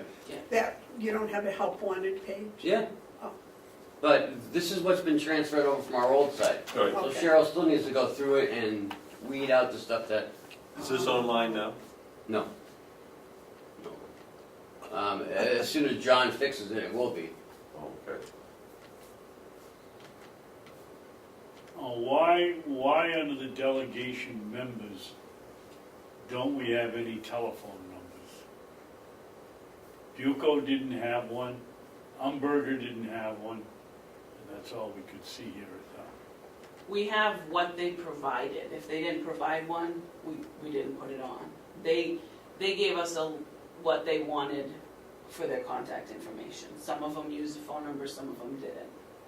None of them, where's any phone numbers? It's kind of hard to get I think hold one of of the things we might want to do in your spare time is send a letter to them asking them to update their contact information for the webpage.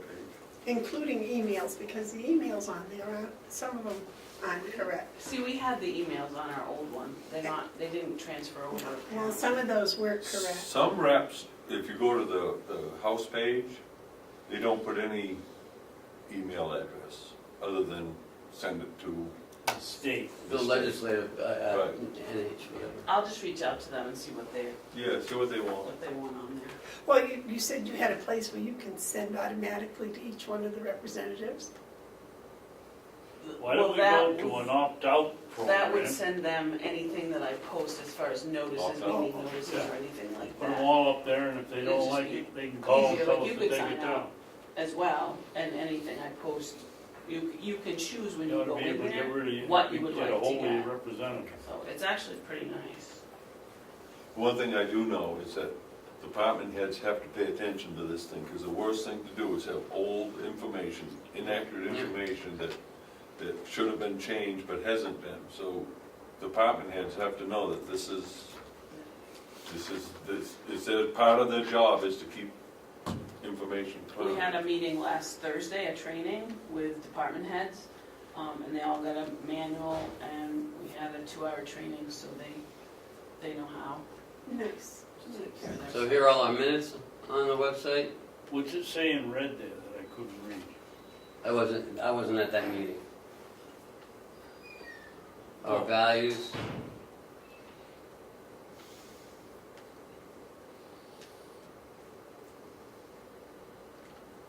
We go to budget, financials. Approved budget, proposed budget, supplemental budgets, quarterly budget reviews, financial audits and statements, DRA reports, upon procedures. So what's currently on our stuff is what transferred over. Commissioner documents, what's that? That is, there you go. Letter to the Commissioners, right to know law, Carroll County policies, performance audits and reports. What are the letters to the commissioners? There are none on there now, we have removed them all.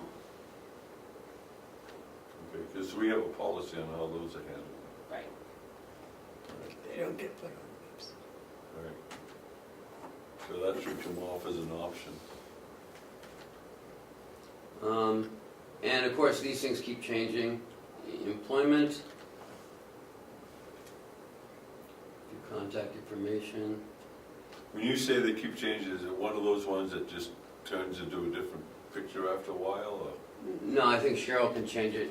No, it will be, rotating? yeah, but I You just can have to, You can show different parts of the campus and we have a bunch of photos, but they just wanted a couple, and now Mason will put the rest on, so it'll do a slideshow.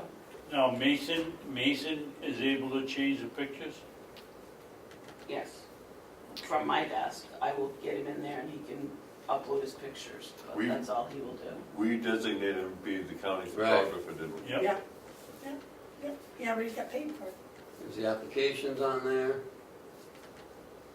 Now, are is those that- reactive applications? Can I find an application, fill it in online, and then send it back? That's was my question. Can you fill it in or do you have to print it and then fill Well- it in and then mail it in?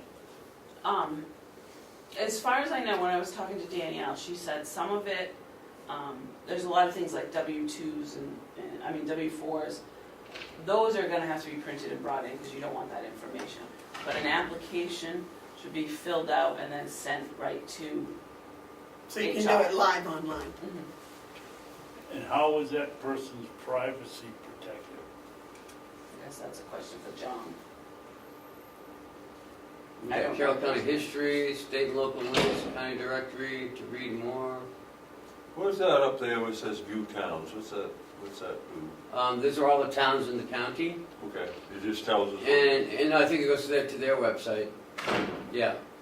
It's a link to all their websites. Isn't that pretty? That is, Yeah, that's Crystal nice. Lake. that's gonna be Crystal Lake, isn't it? Wow, Yeah, look at that. yeah. That's the pond. That's Eaton Beach, is that what that is? No, that's actually, that's the Portnoy Beach over on the south side of Crystal Lake. Look at Right that. off of That's right over, 53. that last one you were back Yeah. at? Not that one, the other one? Yep. That's across the street from the Eaton Village store. Yeah. Now, are those that's Mason's nice. pictures or are No, those those, somebody? you're now on the Look at that, town look at that, website. look at that. I mean, That's look where we live, folks. I mean, wow. This Crystal Lake again. Yeah, the little white There it church. goes. Now, look at that. Done. Go to Wakefield. Wakefield. They got a picture of Lino. Oh. That looks almost like ours, doesn't it? Isn't that amazing, that town hall though? Yeah, it is. What's that thing right there? What's that? That's Leno's store. No, it's not. Oh, there's a Yeah, train it is. station. It Really? is, yeah, Wow. before the town hall was built, I think. It looks just like Yeah. it. That's Well, nice. that's the turntable for the Yeah. train. That's I like cool. those rolling pictures like that. Go to Conway. See what they get. I think Comeau is a picture of you on it. Gotta be. My Abraham Lincoln That's what I was thinking. Wow. had it. that's a There you picture. go, there you go. Now there's that red jacket. Is that what that is? That's coming down Bolden Alley Yeah. Hill, looking at Mount Washington. And that's the I strip. bet no one else calls That's that a- Bowling Hill. I remember It that. goes up But to Saco. that's right beside where I grew up. That's Oh, my the neighbor- Kangamangas. That's actually Chattagee. No, it's not the Kankamalgas, it's Chattagee. That's, of course you know what that is. What is that? That's Golf Monte course? Carlo. That's this Conway comic, Village. and there's a town hall, right There's a there, new town hall, right in there, right here. yeah. That's Schooler Park in North Conway. Some Conway going on Village. there. That's a good picture, I didn't see that. I think that one's Nice pretty, it picture. shows the valley, it shows the. That's a strip from North Conway, there's the north-south local road over. That's nice. What about Sandwich? I bet they got some nice pictures.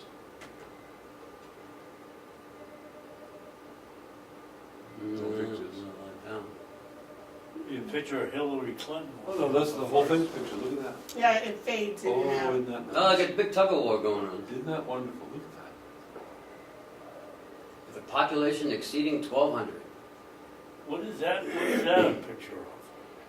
It's an old dock. Looks like a raft. Mm. No, it doesn't that. look. Must be part of Squam Lake.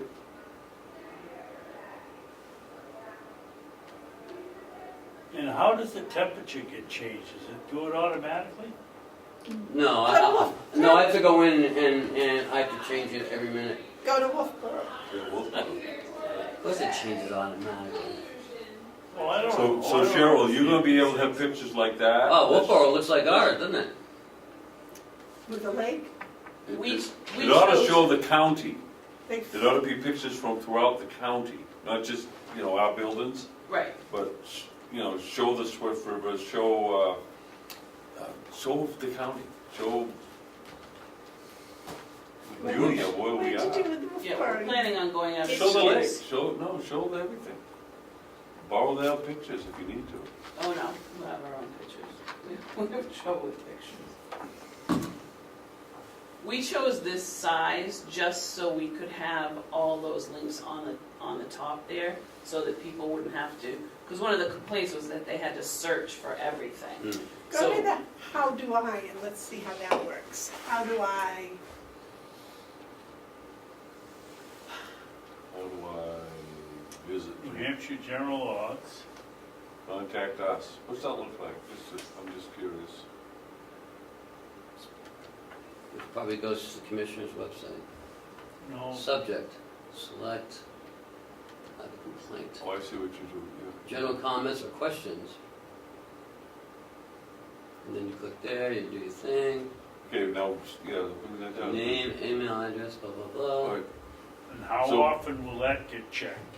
Or will That- something light out so on? go back up to the top. David, that's gonna come right to your email, the commissioner's email that I have access to. See, yeah, that, how do I doesn't really do much except, and gives you one for how do I contact us. well, no, you can visit the general laws, New Hampshire general laws, which is probably better than. Oh, I see, if you come over here.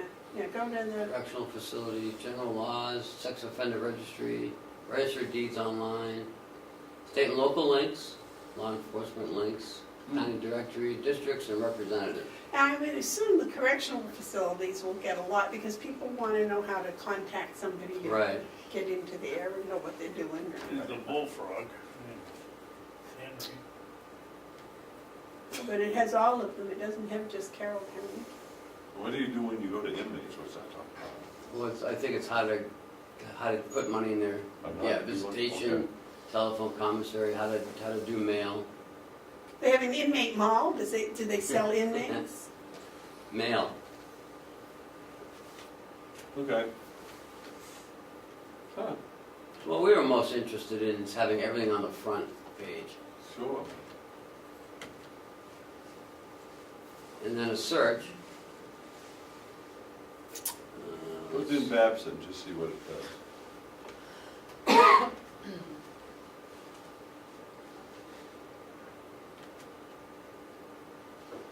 Oh, county commissioner.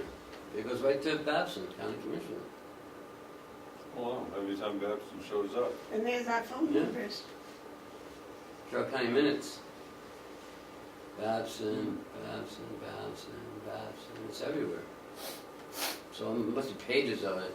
Oh, Oh, yeah. yeah, look at that. Put in Hey Tedder, let's see how this really works.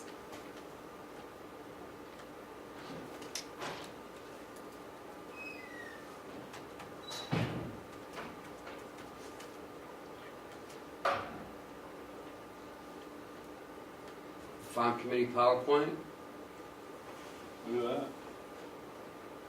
Multi-2 Subcommittee. Nice. Nice. It'll be much easier to look things up when I Sure. know. And that's what you wanted on this. Right, Yeah, right. Yeah. That search piece is good. that is really a nice search, yes. Mm. Nice job, Cheryl. You worked long and hard on this. So I think it's gonna be so much nicer for everybody to use. Well, it's a good tool. You still- Live meeting, it goes right to government oversight. Did you get permission from Government Oversight to do that? No, Don't need it. No, it's Like public. public. They give the whole world permission. Yeah. You know, that's gonna help me Is that gonna be an because I issue? haven't been able to really Is that gonna be an find issue? women oversight. is Here's easy. all our bids. Really? So I can go here and get to it, can Here's the deeds copier, the pharmacy bid. I? You know, where are we on the pharmacy bid? Next week.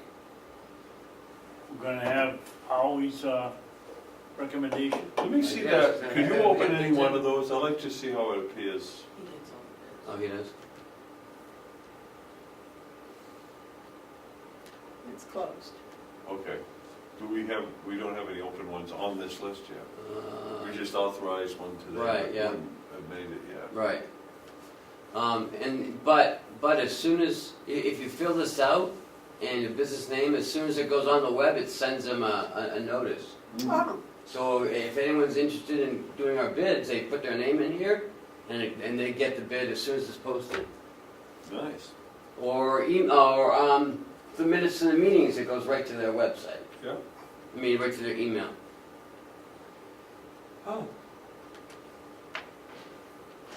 Boy, this looks like an improvement. Oh, it's a huge It's improvement. huge improvement. It's like, I'm you really know, quite everything's on the happy. front page here. I'm really quite happy with it. Go click commissioners, would you?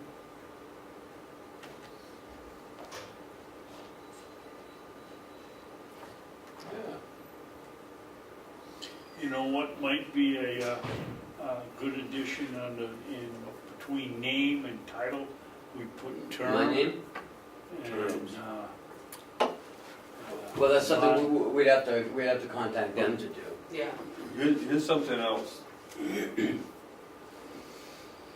You should be able to click Amanda Bevard's name and have something come up similar to what. It goes right to her email. Picture of pig.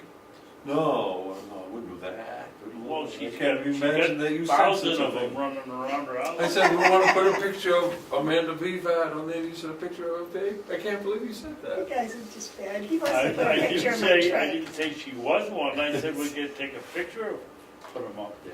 Well, It's yeah. not open. But my point is this: When you click on it. legislature does that for its members. It Oh, is- you mean put a picture of the name, yes. With their name, their Extension. address, a little blurb about what they think's important. You know, just something to introduce ourselves other than just name. But yeah, and a lot of So times, people know Put who we a are. big, we could put a Abe Lincoln hat next to yours. Yeah, we can talk about what we can put next to yours too. And all proposed budgets, MS We 46, could put a everything. monitor, never mind the pig, we could put a picture of her truck. I knew that was coming. How did I know that was coming? I'm sorry, I really think he's awful to you today. Just abusive, that's all, just abusive. So that's it. Do you guys want to see anything else, or? No, No, I'm really quite happy with this. I think Cheryl has done an excellent job. Nice job, Cheryl. What do you You've think, Joe? spent, Is what, that gonna help 6 you? months on this, haven't you? Right. More than that. No, we've been working on this for years.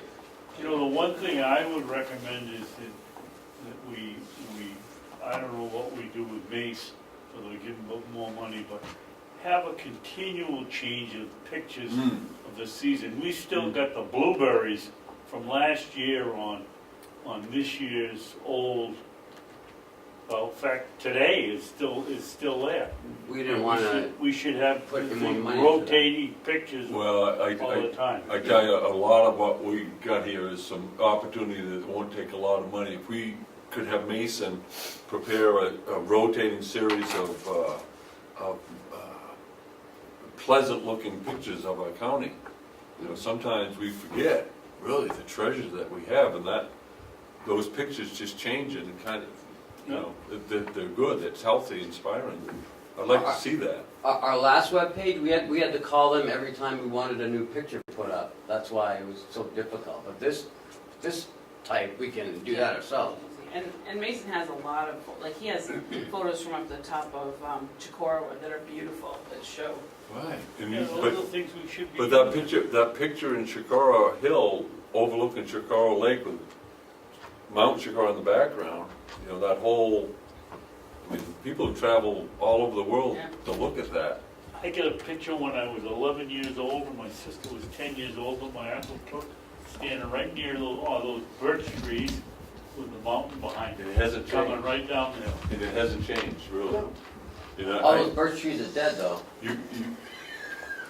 You go up into Albany, off the Conecumagus, and you get into some of those mountain views that you have from our counties, and you're looking into the White Mountains. You look at you think you're in Alaska, you know, some wild place. It's beautiful. We should have that on our pictures. We should be sharing those pictures. They're beautiful, they're New Hampshire The pictures. Carroll County pictures. Yes, they're absolutely They're our home. spectacular. No, I want to flaunt our home on this webpage. Because You drive in- that's my calendar. In room, Chatham, and you can pick all kinds the of basin. beautiful You've been up pictures. the basin up in Chatham. Love Carroll County, Beautiful. county administrator, Oh. county attorney. Because now I can load in meetings for the entire year. So Yeah. I think I actually already did, so all the meetings. Oh, yeah, look at that. I for the would year. suggest that you write a letter to Chairman McConkey and tell him that you were putting in in the meetings for the year for everybody, and you would like a list of the delegation meetings. He won't have that. I'm I- pretty I- sure I that think the that's your job. direction to me was that I don't contact him, Yeah. that's your job, Yeah, so that's your job. I'm not supposed to contact. All right, I will write him There you some go. sort of a, Yeah, you just, chairman to chairman, you don't even have to tell us, just do it. So is there anything else you need to look at? Point of information. Yeah. I don't know if you've ever done it, but you can do Google Maps, one of those programs, and do street level at the top of Mount Chicora. Really? Like you were standing on the top of the mountain and go right around like that. Here's- I can do that on that hill between your house and my house. See that little thing, that little red thing coming off the This? 112, which is the Conecumagus? Oh, up here? Yeah, can you make that bigger? Anything you can do? Or you just moving it? A little more, a little more. Keep going, keep going, keep going. It just I turned just blue, wanted, okay. All right, now go back the other way. right there. Where you got Rocky Gorge. Oh, See it's right Rocky there. Gorge? Corner. Click Rocky Gorge. This? Yeah, click it. Okay, it doesn't show you Rocky Gorge. If I went to this, I think. Bottom All right, left see corner. that little Yeah. pond right there by Rocky Gorge? Oh, there you go. See that pond? Zoom in on that pond, right there. Right there. Keep going. Falls Pond. Keep going. This is on TV, right? So everyone's. Look at all those logs. Okay, let me tell you something about this right here. You go there, and this on your TV, all right? You go there, first weekend of June, if you cast out 5 times, you will come back with 5 fish. Oh, don't put that on TV. I just did, I just Oh. did. That's just it. Now, I say in June, because by the end of June, every tourist in America will be flocking there to get what remains. You find it hard to cast the second, third, fourth, and fifth time with a fish still on the line?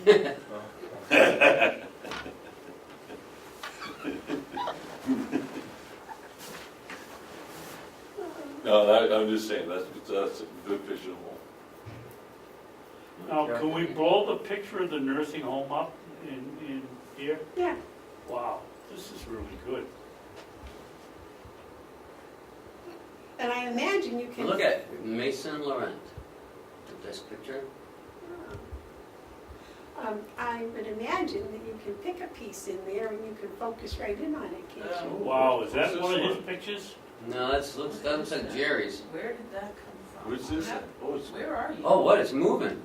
That was a gorge. Oh, you're just on Oh. Google. Is that where you are? I guess. Yeah, you're on Google, Yeah. that's not on our website anymore. You were out on the maps. You went to maps, that's why. Isn't that beautiful? Look at that moving. Oh no, that one's moving. the bottom right corner, what's that one? That looks like Tucker's. No. That's not here, I don't think. It's Carroll County. Carroll County, from the web. Can you make that bigger? Yeah, well, it should tell you. I'm guessing Should be able that's to like the recognize. Kangamangas looking. Stop saying it, Kangamangas. Is that a road or a river? Can you make that bigger at all? No. I can visit the page. You can't zoom it? Okay. Oh, that's Where's it Heel, say? New Hampshire. That's Crawford Notch. What did you say? That's right there just before you crest the hill. You know, where it's the sharp turn, Trying to get it. and the river goes underneath that. I think you're looking back into Hart's location from Crawford Notch. Yes. I think Yes. in Crawford Notch looking into the northern part of the county. Wow, You think that's a south-looking picture? I do. Because of the sunlight.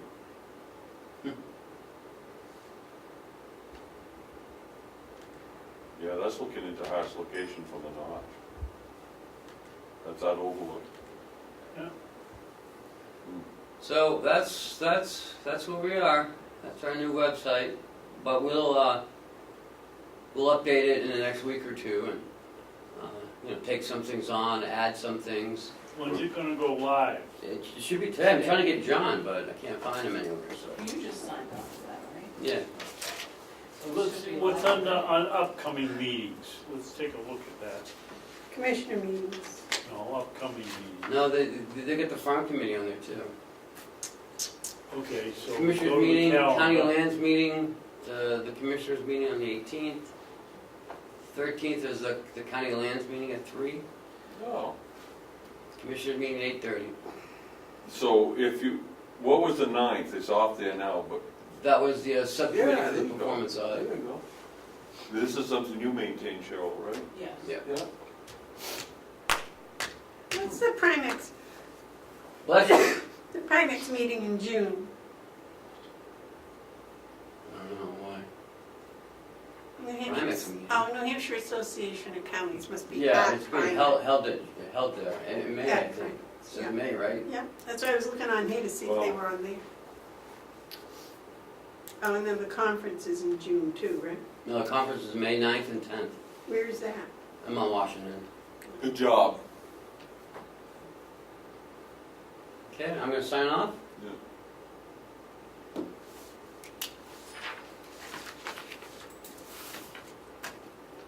All right. Came out very well.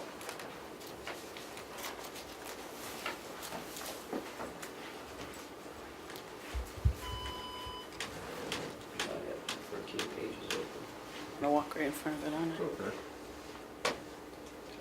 Oh, Sorry, do you wanna take a nap?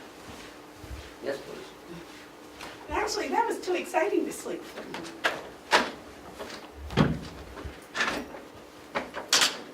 Okay, anything else, gentlemen? Ken, you got anything else for me? No, ma'am, that's it. I will read a motion to adjourn. No non-public today? No, she wants some. No. Well, I make a motion to adjourn. You don't have to, you can just declare it. Oh, that's it. I declared we're done. We're adjourned. You do have to say without it.